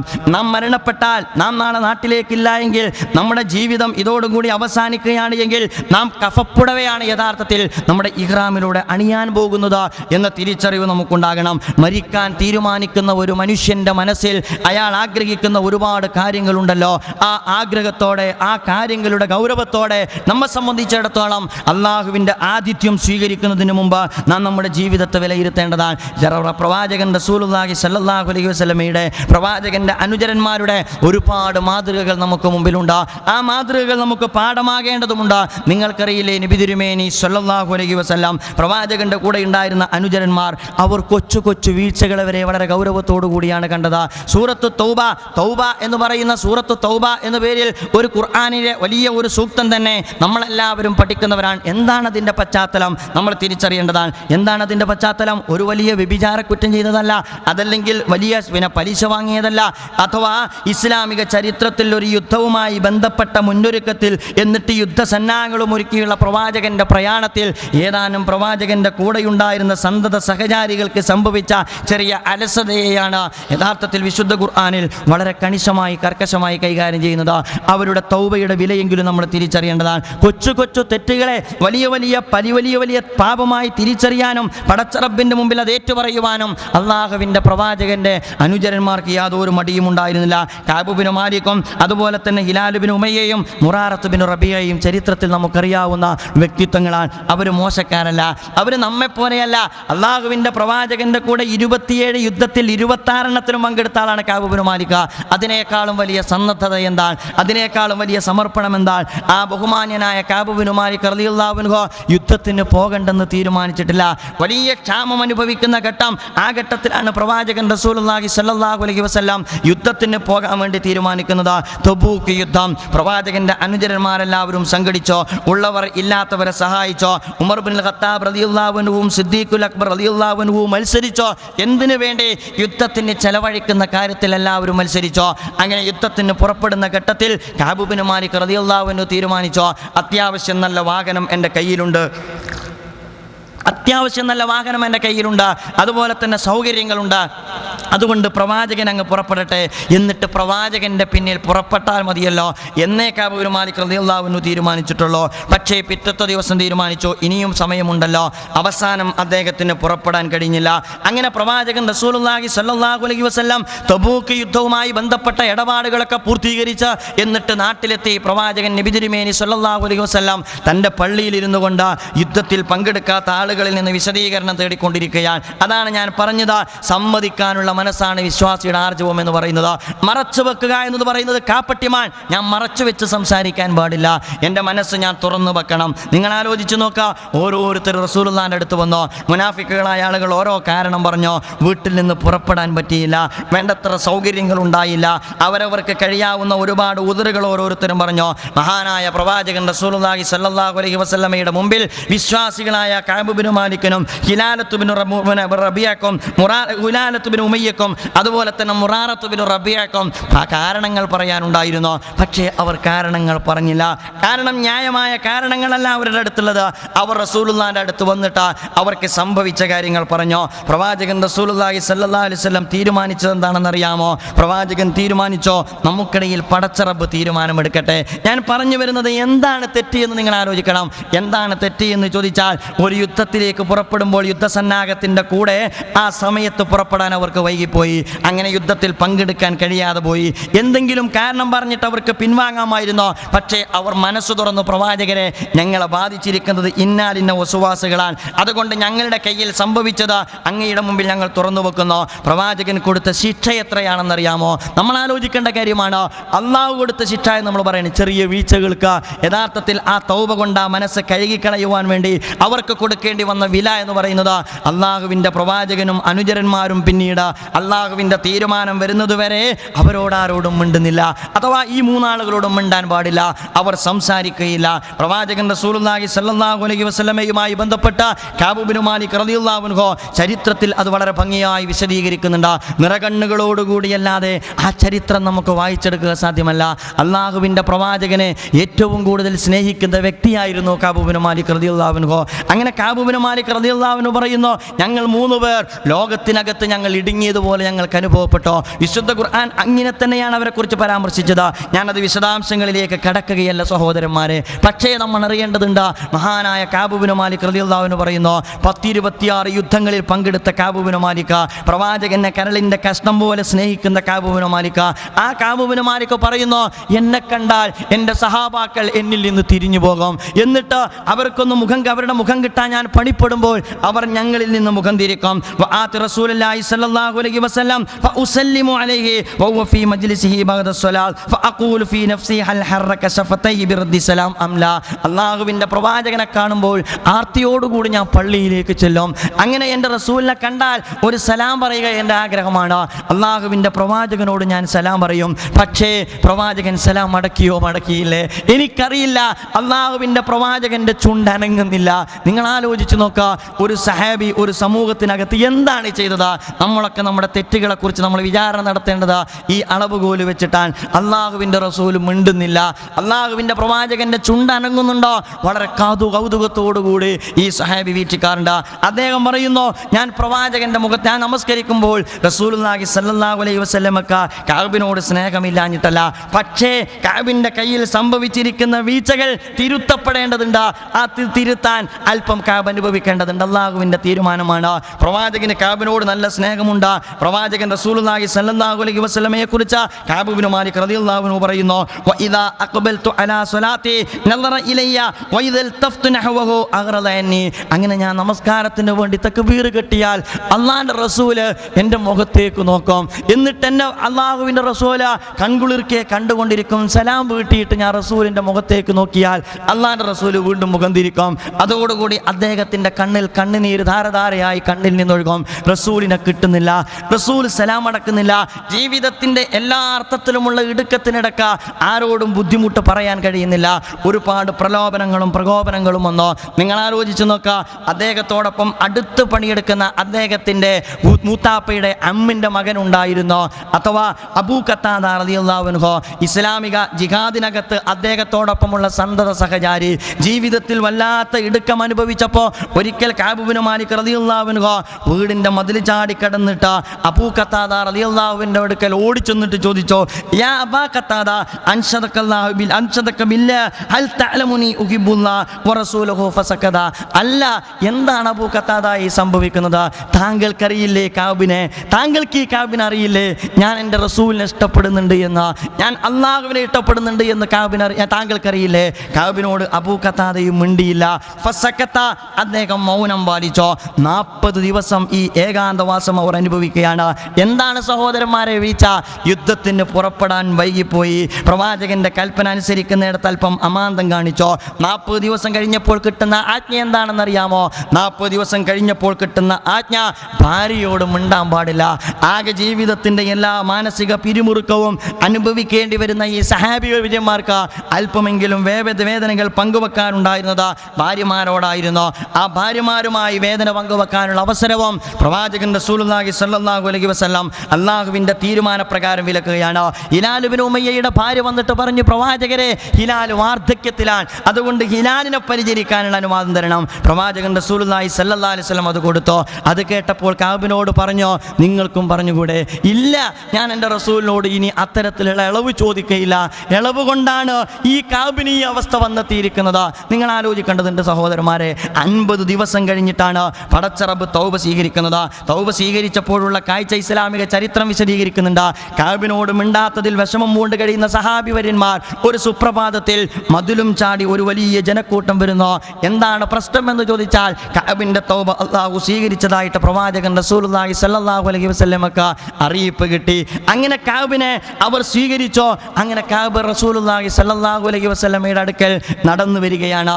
അള്ളാഹുവിൻ്റെ പ്രവാചകൻ്റെ അടുക്കൽ വന്നിട്ട് കഅബ് പറഞ്ഞു, യാ റസൂലല്ലാഹ്, അള്ളാഹുവിൻ്റെ പ്രവാചകരെ, കഅബിനെ സംബന്ധിച്ചിടത്തോളം കഅബ് അനുഭവിച്ചു കഴിഞ്ഞു. പക്ഷേ ഒരു കാര്യം എനിക്ക് റസൂലിനോട് പറയാനുണ്ട്. അള്ളാഹുവിൻ്റെ പ്രവാചകരെ, കഅബിന് ഇനി സമ്പത്ത് വേണ്ട. എൻ്റെ സമ്പത്താണ് എനിക്ക് ഈ ഒരവസ്ഥയിലേക്ക് എത്തിച്ചത്. എൻ്റെ ജീവിതത്തിൽ അള്ളാഹുവിൻ്റെ കൽപ്പനക്ക് മാർഗതടസ്സമായി നിന്നത്, യാ റസൂലല്ലാഹ്, എൻ്റെ സാമ്പത്തികമായ സൗകര്യങ്ങളാണ്. അതുകൊണ്ട് എൻ്റെ റസൂലിനെ ഏതോ അർത്ഥത്തിൽ അനുസരിക്കാതിരിക്കാൻ കാരണമായ, എൻ്റെ ജീവിതത്തിൽ വ്യതിചലനത്തിന് കാരണമായ സ്വത്തുണ്ടല്ലോ, അള്ളാഹുവിൻ്റെ പ്രവാചകരെ, അത് കഅബിന് വേണ്ട. സഹോദരന്മാരെ, നമ്മൾ ആലോചിച്ച് നോക്കേണ്ടതുണ്ട്. നമ്മൾ ഏതിനാണ് മുൻഗണന കൊടുക്കാറുള്ളത്? നമ്മൾ ചിന്തിക്കേണ്ടതുണ്ട്. ഈ മുൻഗണനയുമായിട്ട് നമുക്ക് ഹജ്ജിന് പോകാൻ കഴിയില്ല. നമ്മൾ ഹാജിമാർ നമ്മുടെ മുൻഗണന മാറ്റണം. അള്ളയാകണം നമ്മുടെ മുൻഗണന, റസൂലാകണം നമ്മുടെ മുൻഗണന. നമ്മുടെ മനസ്സിലെ എല്ലാ നീർക്കെട്ടുകളും നമ്മൾ പൊട്ടിച്ചെറിയേണ്ടതുണ്ട്. പടച്ച റബ്ബിൻ്റെ പ്രീതിയായിരിക്കണം നമ്മുടെ പരിഗണന. ഇല്ലാതെ നമുക്ക് രക്ഷയില്ല. അതുകൊണ്ടാണ് ഞാൻ പറഞ്ഞത്, നമ്മെ സംബന്ധിച്ചിടത്തോളം ആരോടും വാശി പിടിക്കാനില്ലല്ലോ. ഒരു വലിയ സംഖ്യ മുടക്കി വീടും കുടുംബവും വിട്ട, നമുക്കറിയാം, ഇവിടെ ഹോസ്പിറ്റലിൻ്റെ ക്ലിനിക്കിൻ്റെ മുമ്പിൽ നിൽക്കുന്ന ഉമ്മമാർ, ചുമച്ചുകൊണ്ട് നിൽക്കുന്ന, ശ്വാസോച്ഛ്വാസം പ്രയാസപ്പെടുന്ന, ഇങ്ങനെ ഒരുപാട് ഉമ്മമാർ. നിങ്ങളുടെ ഈ കഷ്ടപ്പാടിന് എന്തെങ്കിലും പ്രതിഫലം വേണ്ടേ? അങ്ങനെ പ്രതിഫലം വേണമെങ്കിൽ ശരീരം നന്നാക്കിയാൽ പോരാ, ചുമ നിലച്ചാൽ പോരാ, മനസ്സ് ശുദ്ധമാകണം. എൻ്റെ മനസ്സ് ശുദ്ധമാകണം, എൻ്റെ മനസ്സ് ശുദ്ധമാകണം. എനിക്കുമായി ബന്ധപ്പെട്ട, ഞാനുമായി ബന്ധപ്പെട്ട ആളുകളുടെ ഇടപാട് തീരണം. അത് തീർക്കാൻ എനിക്ക് പറ്റണം. ഇല്ലെങ്കിൽ എന്ത് ഹറമാണ്, ഇല്ലെങ്കിൽ എന്ത് ഹജ്ജാണ്, ഇല്ലെങ്കിൽ എന്ത് ഇഹ്റാമാണ്, നമ്മൾ ആലോചിക്കേണ്ട കാര്യമാണ്. അതുകൊണ്ട് നമ്മൾ കഴുകി വൃത്തിയാക്കേണ്ടതുണ്ട്. നമ്മുടെ സാമ്പത്തികമായ കാര്യങ്ങൾ, നമ്മുടെ മറ്റ് ഇടപാടുകൾ നമ്മൾ ഓരോരുത്തരും ചിന്തിക്കണം. നിങ്ങൾക്കറിയില്ലേ, നമ്മൾ ഓരോരുത്തരും ഇഹ്റാമിൽ കെട്ടിയിട്ട, എന്നിട്ട് ഇന്നലെ സൂചിപ്പിച്ചതുപോലെ നമ്മൾ ഇഹ്റാമും കെട്ടിയിട്ട് നമ്മൾ പുറപ്പെടും. നമ്മൾ ഇഹ്റാമും കെട്ടി പുറപ്പെടുമ്പോൾ നമ്മെ സംബന്ധിച്ചിടത്തോളം ഇഹ്റാമിൽ കെട്ടിയിട്ട് നമ്മൾ എന്താ പറയുന്നത്? ലബ്ബൈക് അല്ലാഹുമ്മ ലബ്ബൈക്. അതിൻ്റെ താളം നമുക്കറിയാം, അതിൻ്റെ ആത്മീയ നിർവൃതി നമ്മൾക്കറിയാം. നമ്മൾ ജീവിതായുസിൽ ഒരിക്കലെങ്കിലും ചെയ്യാൻ കൊതിച്ച, പലപ്പോഴും നമ്മളെല്ലാവരും നാട്ടിലിരുന്ന് വിശുദ്ധ കഅബാലയത്തെ കേന്ദ്രീകരിച്ച് വലിയപെരുന്നാളിൻ്റെ തലേ ദിവസം അറഫ നോമ്പെടുക്കുമ്പോൾ കൺകുളിർക്കെ നമ്മൾ കണ്ടിരുന്ന ഒരു കാഴ്ചയാണ്. ഹാജിമാർ ഹറമിലേക്ക്, അല്ലെങ്കിൽ ഹാജിമാർ ഇഹ്റാമോടുകൂടി ലബ്ബൈക് അല്ലാഹുമ്മ ലബ്ബൈക് എന്ന തൽബിയ തൽബിയത്തും ചൊല്ലിപ്പോകുന്ന കാഴ്ച. മനസ്സിലെ ഒരു സ്വപ്നമായിരുന്നു പ്രവാചകന്റെ പാദസ്പർശമേറ്റ പുണ്യഭൂമിയിലേക്ക് എത്തണം. 14,000 വർഷങ്ങൾക്ക് മുമ്പ് ഇബ്രാഹിം നബി അലൈഹി ഇസ്ലാം നൽകിയ ആഹ്വാനത്തിന് മറുപടി നൽകണം. അള്ളാഹുവിൻ്റെ പ്രവാചകൻ നമുക്ക് അടയാളപ്പെടുത്തി തന്ന ചരിത്ര സ്മാരകങ്ങൾ സന്ദർശിക്കണം. എന്നിട്ട് വിശുദ്ധ ഹജ്ജ് കർമ്മം നിർവഹിക്കണം. മനസ്സിലെ കൊതിപൂണ്ട ആഗ്രഹമായിരുന്നു. ആ ആഗ്രഹത്തോടു കൂടിയല്ലേ നമ്മൾ വന്നത്. എന്നിട്ട് നമ്മൾ പറയുന്നു ലബ്ബൈക് അല്ലാഹുമ്മ ലബ്ബൈക് ലബ്ബൈക ലാ ശരീക ലക ലബ്ബൈക് ഇന്നൽ ഹംദ വന്നിഅമത ലക വൽ മുൽക്ക് ലാ ശരീക ലക്. നമ്മളെല്ലാവരും പറയുകയാണ് ആ ഹാജിമാരുടെ ഒന്നോ രണ്ടോ അല്ലല്ലോ, നമ്മളൊരു സമുദ്രത്തിലേക്കാണ് നമ്മൾ ഈ ചെറിയ നീർച്ചാൽ കടന്നു പോകാൻ പോകുന്ന വലിയൊരു സമുദ്രത്തിലേക്കാണ്. ഈ ചെറിയ അരുവി യഥാർത്ഥത്തിൽ ചേരാൻ പോകുന്നത് വലിയ ഒരു സമുദ്രത്തിലേക്കാണ്. 10-20 ലക്ഷത്തോളം വരുന്ന ജനസമുദ്രത്തിലേക്ക് നമ്മൾ പോകാൻ പോവുകയാണ്. അതിലേക്ക് നമ്മൾ ചെന്നാൽ നമ്മൾ ഓരോരുത്തരും പറയും ലബ്ബൈക് അല്ലാഹുമ്മ ലബ്ബൈക്. ആ ലബ്ബൈക്കിന് യഥാർത്ഥത്തിൽ ആകാശത്ത് നിന്ന് അള്ളാഹുവിൻ്റെ ഉത്തരം ലഭിക്കും. ചരിത്രത്തിൽ പറയുന്നത്, പ്രവാചകൻ നമ്മെ പഠിപ്പിക്കുന്നത്, ലബ്ബൈക് അല്ലാഹുമ്മ ലബ്ബൈക് എന്ന് പറയുമ്പോൾ ഒരു ഉത്തരം ലഭിക്കും ആകാശത്തിൽ നിന്ന്. അതെന്താണെന്ന് ചോദിച്ചാൽ ലബ്ബൈക വസഅദൈക സാദുക ഹലാലുൻ വറാഹിലതുക ഹലാലുൻ ഹജ്ജുക മബ്റൂറൻ വൈറ മഅ്ദൂറൻ സാദുക ഹലാ ലബ്ബൈക വസഅദൈക. എടോ, താങ്കളുടെ ഹജ്ജ് ദാ സ്വീകരിച്ചിരിക്കുന്നു. അതല്ലേ നമുക്ക് കിട്ടേണ്ടത്. പടച്ച റബ്ബ് നമ്മെ അനുഗ്രഹിക്കുമാറാകട്ടെ. നമ്മെ സംബന്ധിച്ചിടത്തോളം നമ്മുടെ ലബ്ബൈക്കിന് പടച്ച റബ്ബ് ഉത്തരം നൽകുമാറാകട്ടെ. ഒന്നാമത്തെ ഉത്തരം അതാണ്, ദാദുക ഹലാൽ. എന്തുകൊണ്ടാണ് നിന്റെ ഹജ്ജ് സ്വീകരിച്ചത്? നിന്റെ ഹജ്ജ് സ്വീകരിക്കാൻ നിബന്ധനയുണ്ട്, എൻ്റെ ഹജ്ജ് സ്വീകരിക്കാൻ നിബന്ധനയുണ്ട്. സാദുക ഹലാൽ, നിന്റെ പാഥേയം ഹലാലാൽ. വറാഹിലതുക ഹലാൽ, നിന്റെ വാഹനം ഹലാലാൽ. ഹജ്ജുക മബ്റൂറൻ, അതുകൊണ്ട് നിന്റെ ഹജ്ജ് ഏറ്റവും കൂടുതൽ സ്വീകാര്യമാണ്. എൻ്റെ സുഹൃത്തുക്കൾ അറിയേണ്ടതുണ്ട്. രണ്ടാമത്തെ ഒരു മറുപടിയുണ്ട്. എടോ, എന്തിനാണ് ഇങ്ങോട്ട് വന്നത്? എന്തിനാണ് ഫ്ലൈറ്റ് കയറി പോകുന്നത്? എന്തിനാണ് കുടുംബത്തെ വിട്ട് പോകുന്നത്? നിനക്ക് ആ കച്ചവടത്തിൽ തന്നെ ഇരുന്നാൽ പോരായിരുന്നോ? നിനക്ക് നിന്റെ കുടുംബവുമായി കഴിഞ്ഞുകൂടിയാൽ പോരായിരുന്നോ? നിനക്ക് സൗകര്യങ്ങളുടെ സോപാനങ്ങളിൽ കഴിച്ചുകൂട്ടിയാൽ പോരായിരുന്നോ? നീ എന്താണോ സമർപ്പിച്ചത്? സലാഹിൽ റാസാദുക ഹറാമൻ. എടോ, നിന്റെ എല്ലാ പാഥേയവും ഹറാമാൻ. നിന്റെ കയ്യിലിരുപ്പ് ഹറാമാൻ, നിന്റെ മനസ്സിലിരുപ്പ് ഹറാമാൻ, നിന്റെ പാഥേയം ഹറാമാൻ. വറാഹിലതുക ഹറാമൻ, നീ മുടക്കിയിരിക്കുന്ന നിന്റെ പണമുണ്ടല്ലോ അതെല്ലാം ഹറാമാൻ. വഹജ്ജുക മഅ്ദൂറൻ വൈറ മഅ്ജൂറൻ, അതുകൊണ്ടോ നിന്റെ ഹജ്ജ് സ്വീകരിച്ചിട്ടില്ല. ലക്ഷക്കണക്കിന് ആളുകളുടെ കൂട്ടത്തിൽ എത്രയോ ആളുകളോട് പടച്ചറബ് കൊടുക്കുന്ന മറുപടിയാൽ. അത്തരം മറുപടിയിൽ നിന്ന് പടച്ചറബ് നമ്മെ കാത്തിരക്ഷിക്കുമാറാകട്ടെ. പോരാ ഹാജിമാരെ, എൻ്റെ ഹാജകളോടും എനിക്ക് പറയാനുള്ളത് പോരാ. അതിൽ നിന്ന് രക്ഷപ്പെടണമെങ്കിൽ നമ്മുടെ സാദ് എന്താണ് എന്ന് നമ്മൾ തിരിച്ചറിയേണ്ടതുണ്ട്. നമ്മുടെ കയ്യിലിരിപ്പ് എന്താണ്, നമ്മുടെ പാഥേയം എങ്ങനെയുള്ളതാണ്, നമ്മുടെ സമ്പത്ത് എങ്ങനെ ഉണ്ടാക്കിയതാണ്, നമ്മളത് തിരിച്ചറിയേണ്ടതായിട്ടുണ്ട്. എങ്കിൽ അതിൻ്റെ ഇടപാടൊക്കെ നമ്മൾ തീർക്കേണ്ടതുണ്ട്. അല്ലാതെ രക്ഷപ്പെടാൻ പറ്റൂല. ദുനിയാവിനോട് ആർത്തി പൂണ്ട ഒരു സമൂഹത്തെ വിശുദ്ധ ഖുർആൻ ഇതിനേക്കാൾ ഭംഗിയായിട്ട് എവിടെയും ഉപമിച്ചിട്ടില്ല എന്ന് വിശ്വസിക്കുന്ന ഒരു വ്യക്തിയാണ് ഞാൻ. അഥവാ വളരെ നന്നായി ഖുർആൻ അത് വിശദീകരിച്ചോ. ഏതുപോലെയാണ് ദുനിയാവിനോട് ആർത്തിയുള്ളവൻ? ഒരു നായയെ പോലെയാണ്. ആ നായയുടെ പ്രത്യേകത എന്താണ്? നായയുടെ നാക്കെപ്പോഴും പുറത്താണ്. നിങ്ങളതിനെ ഉപദ്രവിച്ചാലും അത് പുറത്താണ്, നിങ്ങളതിനെ ഉപദ്രവിച്ചിട്ടില്ലെങ്കിലും അത് പുറത്താണ്. അതിൽ നിന്ന് ആർത്തിയുടെ കേല ഒലിച്ചുകൊണ്ടേയിരിക്കാം. എന്നിട്ട് ആർത്തിയുടെ കേലയും ഒലിപ്പിച്ച് നാക്കും നീട്ടി ഓടിക്കൊണ്ടിരിക്കുന്ന നായയെ പോലെയാണ് ആധുനിക മനുഷ്യൻ ഐഹിക ജീവിതത്തിന് വേണ്ടി ഓടിക്കൊണ്ടിരിക്കുന്നത്. ആ ആർത്തിമൂത്ത ഭൗതിക സാഹചര്യത്തിൽ നിന്ന് ഫ്ലൈറ്റ് കയറിയവരാണ് നമ്മൾ. നമ്മുടെ കയ്യിലുള്ള പണം നമ്മൾ പരിശോധനയ്ക്ക് വിധേയമാക്കണം. ഹക്കുണ്ടോ, ഹലാലുണ്ടോ, ബാത്തിൽ നമ്മൾ ശ്രദ്ധിച്ചിട്ടുണ്ടോ? എങ്കിലേ നമ്മുടെ ഹജ്ജ് മബ്റൂറാകാൻ പോകുന്നുള്ളൂ എന്നെൻ്റെ ഹാജിമാരും ഹാജകളും ശ്രദ്ധിക്കേണ്ടതാണ്. വളരെ നല്ല ഒരു വില സമയമുണ്ട് സഹോദരന്മാരെ, നല്ല സമയമുണ്ട്. 2-3 ദിവസം നമുക്ക് മതിയായതാണ്. നമ്മൾ ഓരോരുത്തരും ചിന്തിക്കേണ്ടതാണ്, എൻ്റെ പാഥേയം ഹലാലാണോ, ആരെ പറ്റിച്ചുണ്ടാക്കിയ പണമാണ്, അതെല്ലാം ക്ലിയർ ആക്കണം. അതിൽ നിന്നൊക്കെ പടച്ചവനോട് തൗബ ചെയ്യണം. ആരോടാ മറച്ചു വെക്കുന്നത്? കുടുംബത്തെ പറ്റിച്ച സ്വത്ത്, അനുജനെ പറ്റിച്ച സ്വത്ത്, ബാപ്പാനെ പറ്റിച്ച സ്വത്ത്, നാട്ടുകാരെ കവർന്നെടുത്ത സ്വത്ത്, അതല്ലെങ്കിൽ കൈക്കൂലി വാങ്ങിയ സ്വത്ത്, അല്ലെങ്കിൽ പലിശക്ക് വാങ്ങിയ സ്വത്ത്, അങ്ങനെ ജീവിതത്തിൽ കറപുരണ്ട സ്വത്തുമായിട്ട് എന്തിനാണ് 3 ദിവസം യുദ്ധക്കളം പോലെ കിടക്കുന്ന ഒരിയിലേക്കും മുസ്ദലിഫയിലേക്കും നമ്മൾ കഷ്ടപ്പെടാൻ പോകുന്നത് എന്ന് നമ്മളൊക്കെ ആലോചിക്കേണ്ടതാണ്. അതുകൊണ്ട് നെഞ്ചത്ത് കൈവച്ചുകൊണ്ട് ആരാരുമില്ലാത്ത രാത്രിയുടെ അന്ത്യയാമത്തിൽ സ്വയം ആത്മപരിശോധനക്ക് ഞാൻ ഉൾപ്പെടെ നമ്മൾ ഓരോരുത്തരും വിധേയരാകേണ്ടതുണ്ട്. എന്നിട്ട് നമ്മൾ ആത്മപരിശോധന നടത്തണം. നമുക്കറിയാമല്ലോ, നബി തിരുമേനി സല്ലല്ലാഹു അലൈഹി വസല്ലമയുടെ പ്രവാചകന്റെ അനുചരന്മാരുടെ കൂടെയുണ്ടായിരുന്ന സഹാബി വനിതകൾ എങ്ങനെയായിരുന്നു അവർ ഭർത്താക്കന്മാരോട് പറഞ്ഞിരുന്നത്? അതുപോലെ ഹാജകൾ ഹാജിമാരോട് പറയണം. നമുക്കറിയാം, വീട്ടിൽ നിന്ന് ഇറങ്ങുമ്പോൾ സഹാബി വനിതകൾ സഹാബാക്കളോട് പറയാറുണ്ട്, പറയാറുണ്ടായിരുന്നു, യാ ഫുലാൻ, ഏ മനുഷ്യ, ഇത്തക്കില്ല, നിങ്ങൾ അള്ളാഹുവിനെ സൂക്ഷിക്കണം, പടച്ചറബിനെ നിങ്ങൾ സൂക്ഷിക്കണം. ഞങ്ങളെ സംബന്ധിച്ചിടത്തോളം ഞങ്ങൾ എല്ലാ അർത്ഥത്തിലും ഞങ്ങൾ നരകത്തിൻ്റെ അഗ്നി കൊണ്ടാരും ക്ഷമിക്കാൻ ഞങ്ങൾക്ക് കഴിയുകയില്ല. ഞങ്ങൾക്ക് പട്ടിണി സഹിക്കാം, അതേസമയം ഞങ്ങൾ ഒരിക്കലും നരകത്തിൻ്റെ അഗ്നി ക്ഷമിക്കുകയില്ല. അതുകൊണ്ട് ഹലാലായ സ്വത്തുമായിട്ട് മനുഷ്യ നിങ്ങൾ വീട്ടിലേക്ക് വന്നാൽ മതി എന്ന് പറയുന്നത് പോലെ തന്നെ നമ്മുടെ സ്വത്ത് ഹലാലാണോ എന്ന് നമ്മളൊക്കെ പരിശോധിക്കേണ്ടതാണ്. സൗകര്യത്തിന് വേണ്ടിയുള്ള നെട്ടോട്ടത്തിനിടയിൽ ഹറാമ കലർന്ന സ്വത്തുമായിട്ട് ഹജ്ജ് ചെയ്തിട്ട് കാര്യമില്ല. നിങ്ങൾക്കറിയില്ലേ, റസൂലുള്ളാഹി സ്വല്ലല്ലാഹു അലൈഹി വസല്ലം പട്ടിണിയിൽ ജീവിച്ച പ്രവാചകൻ. അതുകൊണ്ടല്ലേ ഉമർ കരഞ്ഞത്? ഇസ്ലാമിക സാമ്രാജ്യത്വത്തിൻ്റെ, ഇസ്ലാമിക രാജ്യത്തിൻ്റെ വലിയ വിസ്തൃതി, എല്ലാ അർത്ഥത്തിലും ഇസ്ലാമിക ഖിലാഫത്ത് വളർന്ന് പടർന്ന് പന്തലിച്ചപ്പോൾ മഹാനായ ഉമർ ബിൻ ഖത്താബ് റളിയല്ലാഹു അൻഹുവിൻ്റെ മുമ്പിൽ വനീമത്ത് സ്വത്ത് കൂട്ടിവെക്കപ്പെട്ടിരിക്കുകയാണ്. കൂട്ടിവെക്കപ്പെട്ട വനീമത്ത് സ്വത്ത്, ആ കൂട്ടിവെക്കപ്പെട്ട വനീമത്ത് സ്വത്തിൻ്റെ മുമ്പിൽ അമീറുൽ മുഅ്മിനീൻ നിന്നുകൊണ്ട് തേങ്ങി തേങ്ങി കരയുന്നു. യാ അമീറുൽ മുഅ്മിനീൻ, എന്തിനാണ് നിങ്ങൾ കരയുന്നത്? നിങ്ങൾ കരയേണ്ട സന്ദർഭമാണോ ഇത്? നിങ്ങൾ സന്തോഷിക്കേണ്ട സന്ദർഭമല്ലേ? ഇസ്ലാം അതിൻ്റെ ഖിലാഫത്ത് വികസിപ്പിച്ചുകൊണ്ടിരിക്കുന്ന ഘട്ടമല്ലേ? ആ ഘട്ടത്തിൽ ഉമർ ബിൻ ഖത്താബ് റളിയല്ലാഹു അൻഹു പറഞ്ഞു, നിങ്ങൾക്കറിയില്ലേ, അള്ളാഹുവിൻ്റെ പ്രവാചകൻ ദരിദ്രനായി ജീവിച്ചു, ദരിദ്രനായി ഈ ലോകത്തോട് ഇവിടെ പറഞ്ഞു. നിങ്ങൾക്കറിയില്ലേ, സിദ്ദീഖുൽ അക്ബർ സമ്പന്നനായി ഇസ്ലാമിലേക്ക് കടന്നു വന്നു, അദ്ദേഹം ദരിദ്രനായി ഈ ലോകത്തോട് ഇവിടെ പറഞ്ഞു. ഈ ഉമറിനെ പടച്ചറബ് സ്വത്ത് നിന്ന് പരീക്ഷിക്കുകയാണോ എന്ന് ഞാൻ ഭയപ്പെട്ടു പോവുകയാണ് എന്ന് പറഞ്ഞിട്ടാണ് ആ ഉമർ ബിൻ ഖത്താബ് റളിയല്ലാഹു അൻഹു കരയുന്നത്.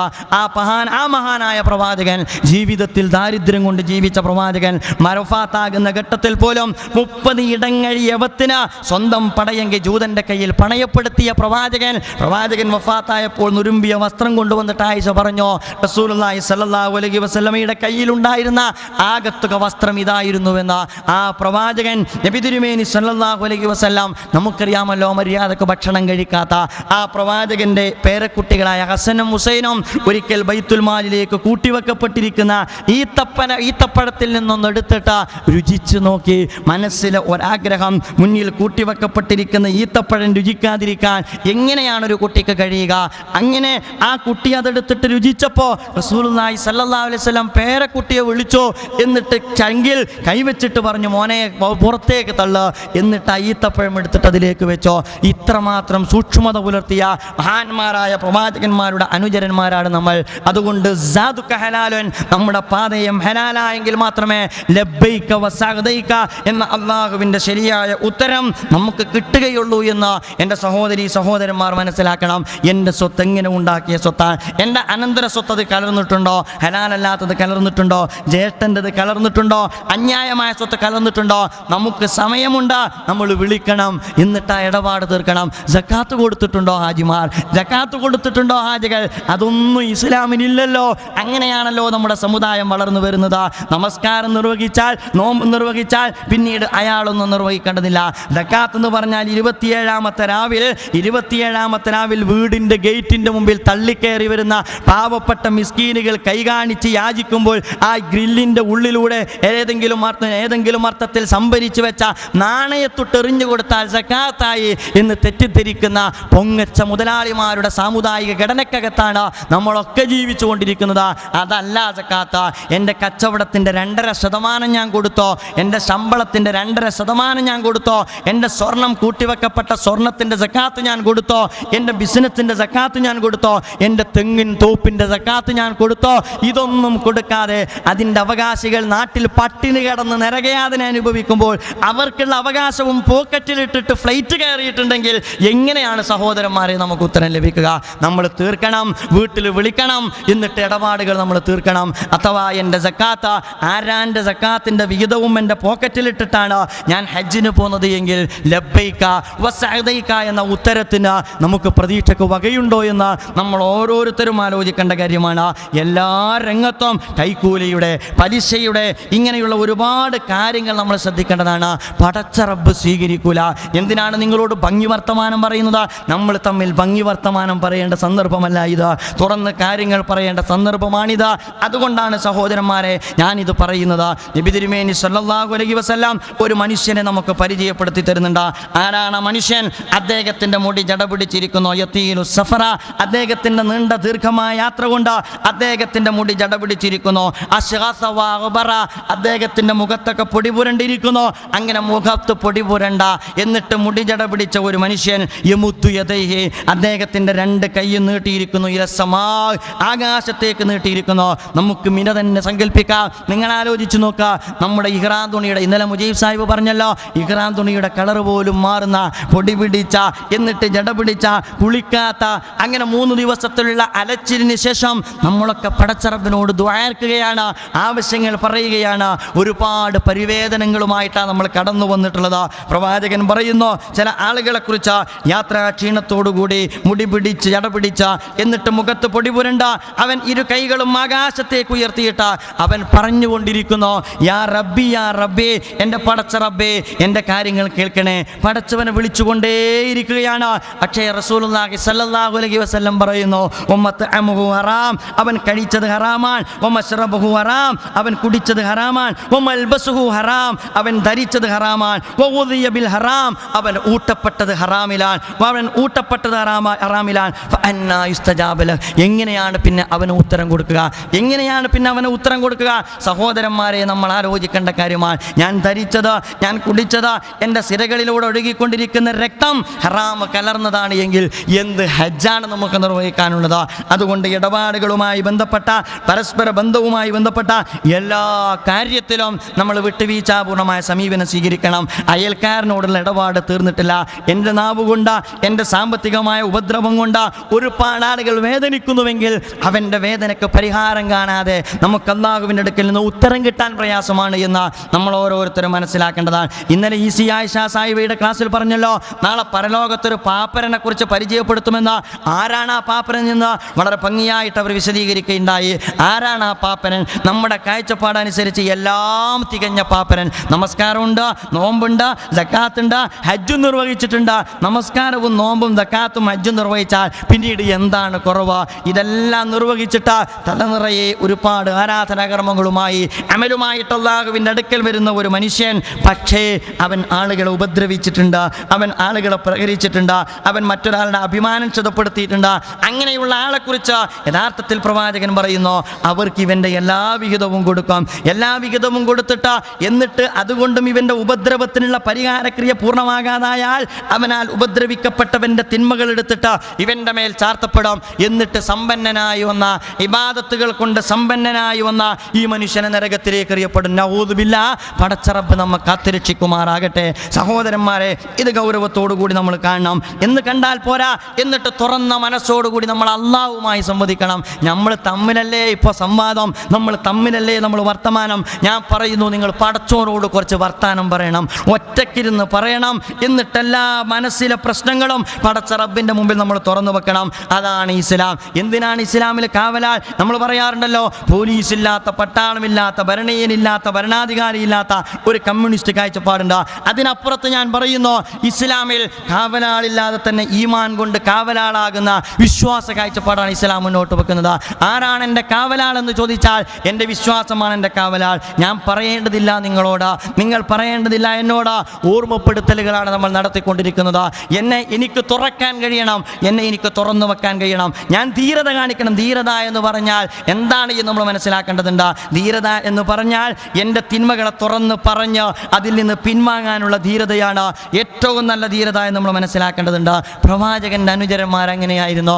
നിങ്ങൾക്കറിയില്ലേ, നബി തിരുമേനി സല്ലല്ലാഹു അലൈഹി വസല്ലമയുടെ കാലഘട്ടത്തിൽ പ്രവാചകൻ്റെ സന്നിധിയിൽ വരുന്നു. ആരും ആരോടും പറഞ്ഞിട്ടില്ല, ആരും ആരെക്കുറിച്ചും പരാതിപ്പെട്ടിട്ടില്ല. പക്ഷേ പ്രവാചകൻ്റെ സന്നിധിയിൽ വരുന്നു.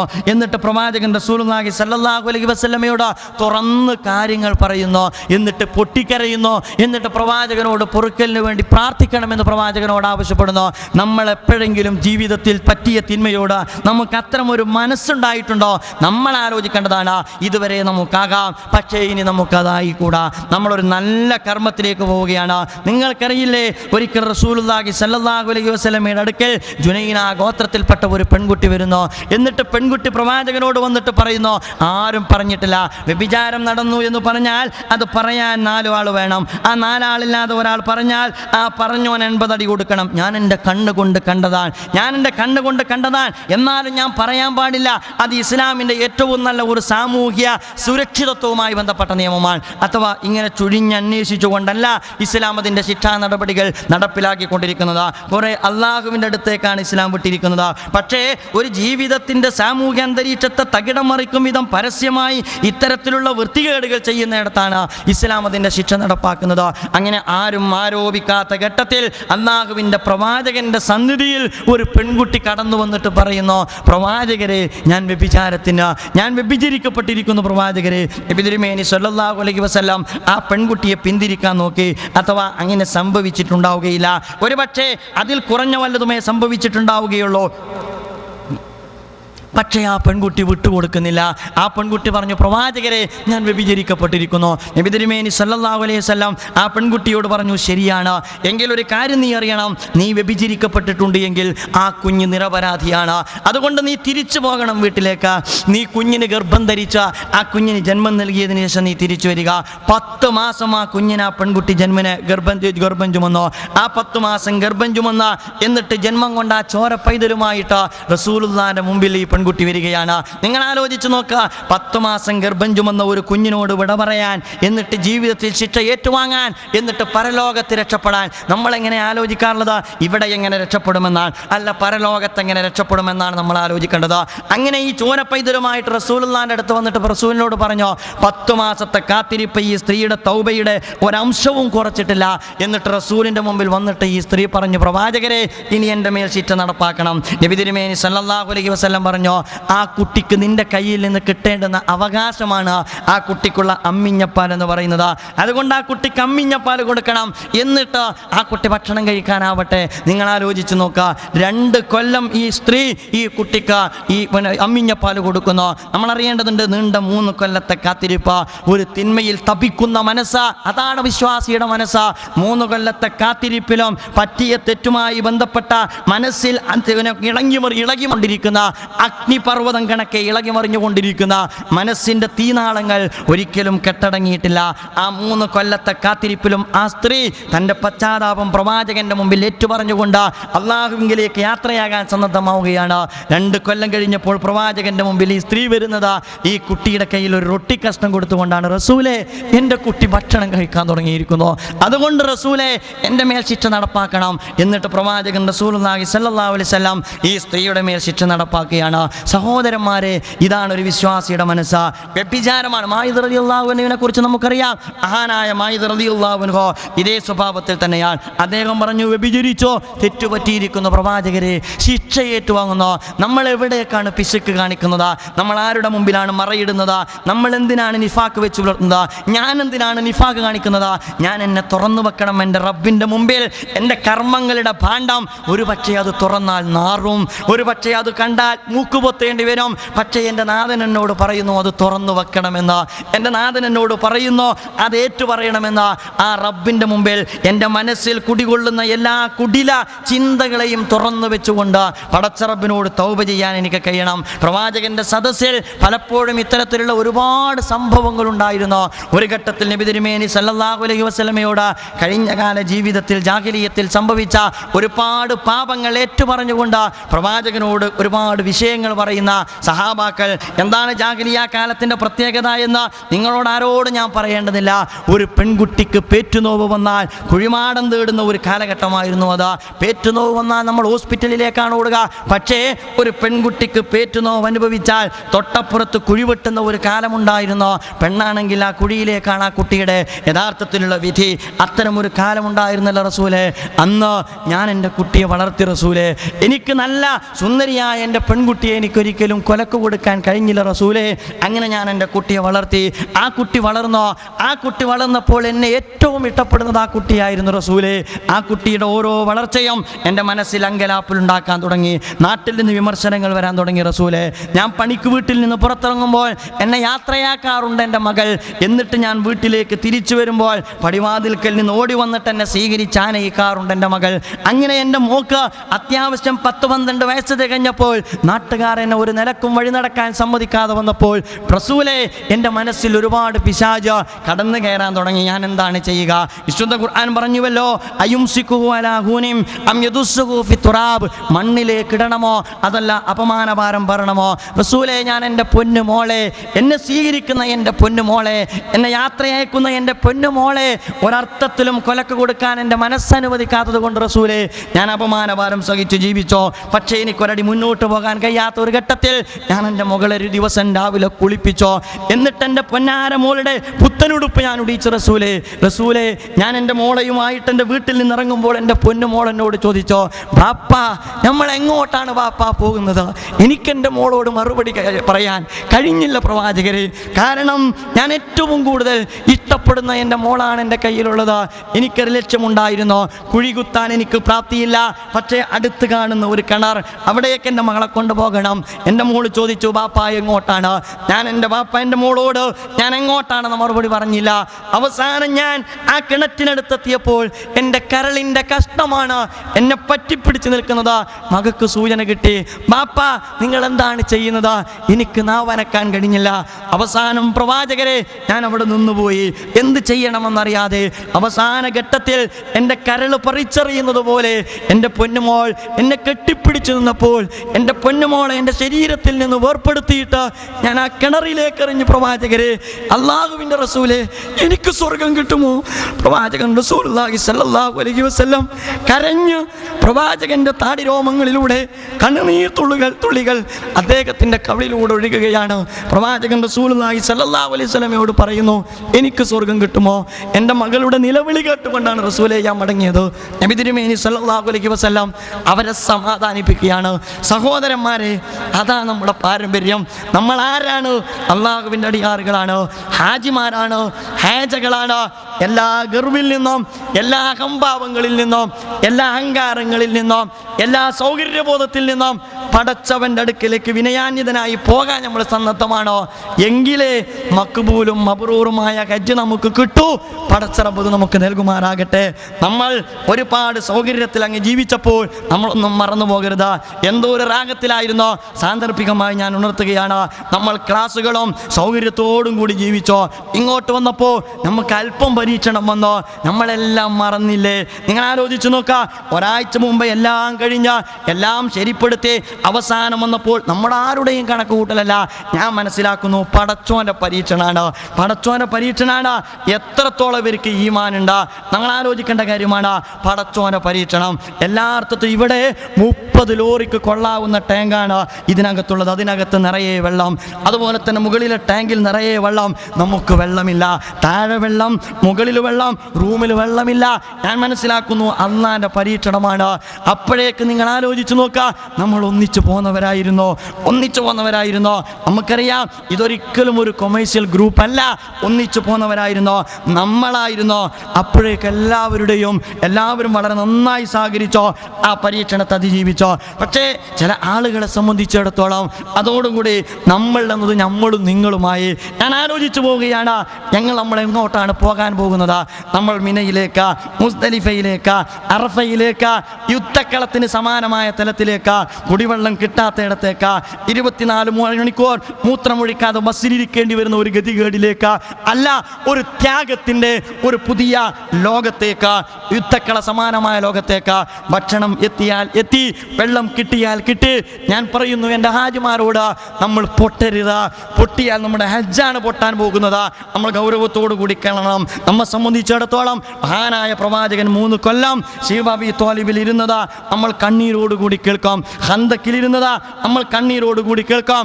ഒരു ദിവസം ഫുള്ളില്ല, ഏതാനും നിമിഷം. നമുക്ക് നമ്മുടെ ആരുടെയും കുറ്റമല്ല. ഏതാനും നിമിഷം നമ്മെ സംബന്ധിച്ചിടത്തോളം ഇത്തരം ചില അസൗകര്യങ്ങൾ നേരിടുമ്പോൾ നമ്മിൽ ചില ആളുകൾക്കെങ്കിലും ഏതോ അർത്ഥത്തിൽ നിയന്ത്രണം വിടുന്നു. അള്ളാഹു നമുക്ക് പുറത്തു തരുമാറാകട്ടെ, എനിക്കും നിങ്ങൾക്കും നമുക്കെല്ലാവർക്കും. പക്ഷേ നമ്മൾ അറിയേണ്ടതുണ്ട്, നമ്മൾ ഒറ്റക്കെട്ടല്ലേ, നമ്മൾ ഒന്നായിട്ടല്ലേ വന്നത്, നമ്മളൊന്നായിട്ട് കാര്യങ്ങൾ നേരിടേണ്ടതില്ലേ? അപ്പോഴേക്ക് ചിരിക്കുന്ന മുഖങ്ങൾ മങ്ങുന്നു, അതുപോലെ തന്നെ അധിക്ഷേപങ്ങൾ കേൾക്കുന്നു. എനിക്ക് തോന്നി ഒരു പക്ഷേ ഇതൊക്കെ ഒരു തെർബിയത്തായിരിക്കും. അപ്പം ഞാനൊക്കെ ഇങ്ങോട്ട് വന്നത് ഒരു സംഘടനയുടെ സംസ്ഥാന പ്രസിഡൻ്റൊക്കെ ആയിട്ട്, അതുപോലെ തന്നെ ഓരോ ജില്ലയിലും ചെല്ലുമ്പോൾ പ്രവർത്തകരുടെ സൗകര്യങ്ങൾക്കിടയിൽ ജീവിച്ച ഇവിടെ വന്നപ്പോൾ യഥാർത്ഥത്തിൽ ഒരു ഭൃത്യനെ പോലെ ഹാജിമാർക്ക് പണിയെടുത്തപ്പോൾ എനിക്ക് എന്നിലുള്ള അനാനിയത്തിനെയാണ് ഞാൻ വധിച്ചു കളഞ്ഞത് എന്നൊരു ആത്മസംതൃപ്തി ഞാൻ കണ്ടെത്തി. പക്ഷേ നമ്മളറിയണം, നമ്മൾ എങ്ങോട്ട് പോകേണ്ടവരാണ്. ഖബറിൽ കിടക്കുന്നത് പോലെ ഇനയിൽ കിടക്കാൻ പോകുന്നവരാണ്. അതുകൊണ്ട് എൻ്റെ സഹോദരി സഹോദരന്മാരോട് എനിക്ക് പറയാനുള്ളത്, നമ്മെ പാകപ്പെടുത്തണം. പടച്ചറബിൻ്റെ ഉത്തരം കിട്ടാൻ, പടച്ചറബിൻ്റെ പ്രാർത്ഥന സ്വീകരിക്കാൻ നമ്മൾ പാകപ്പെടുത്തിയേ പറ്റോ. നമ്മളൊന്നാണ്, നമ്മൾ ഒരു വലിയ സമുദ്രത്തിൻ്റെ ഭാഗമാകാൻ പോവുകയാണ്. 10-20 ലക്ഷത്തിലേക്ക് ഈ 600 എന്ന് പറയുന്നത് ജലഗണികയാണ്. ആ ജലഗണിക എന്ന് പറയുന്നത് സ്ഥാനം നിശ്ചയിക്കാൻ കഴിയാതെ, ദിശ നിർണ്ണയിക്കാൻ കഴിയാതെ ഒരു വലിയ ദിശയിലേക്ക്, അല്ല മുക്തമായി നിശ്ചയിക്കപ്പെട്ട ദിശയിലേക്ക് ഒരു പ്രവാഹമായി പ്രവഹിക്കാൻ പോവുകയാണ്. ആ തിരിച്ചറിവോടുകൂടിയാണ് ഹാജിമാർ ഇവിടെ നിന്ന് പിരിഞ്ഞു പോകേണ്ടത്, അല്ല ഇവിടെ നിന്ന് ഹിറാമിലേക്ക് പ്രവേശിക്കേണ്ടത്. ഞാൻ ഒരിക്കൽ കൂടി പറയുന്നു, നമ്മെ സംബന്ധിച്ചിടത്തോളം നമ്മുടെ ലക്ഷ്യം ഒന്ന് മാത്രമാണ്.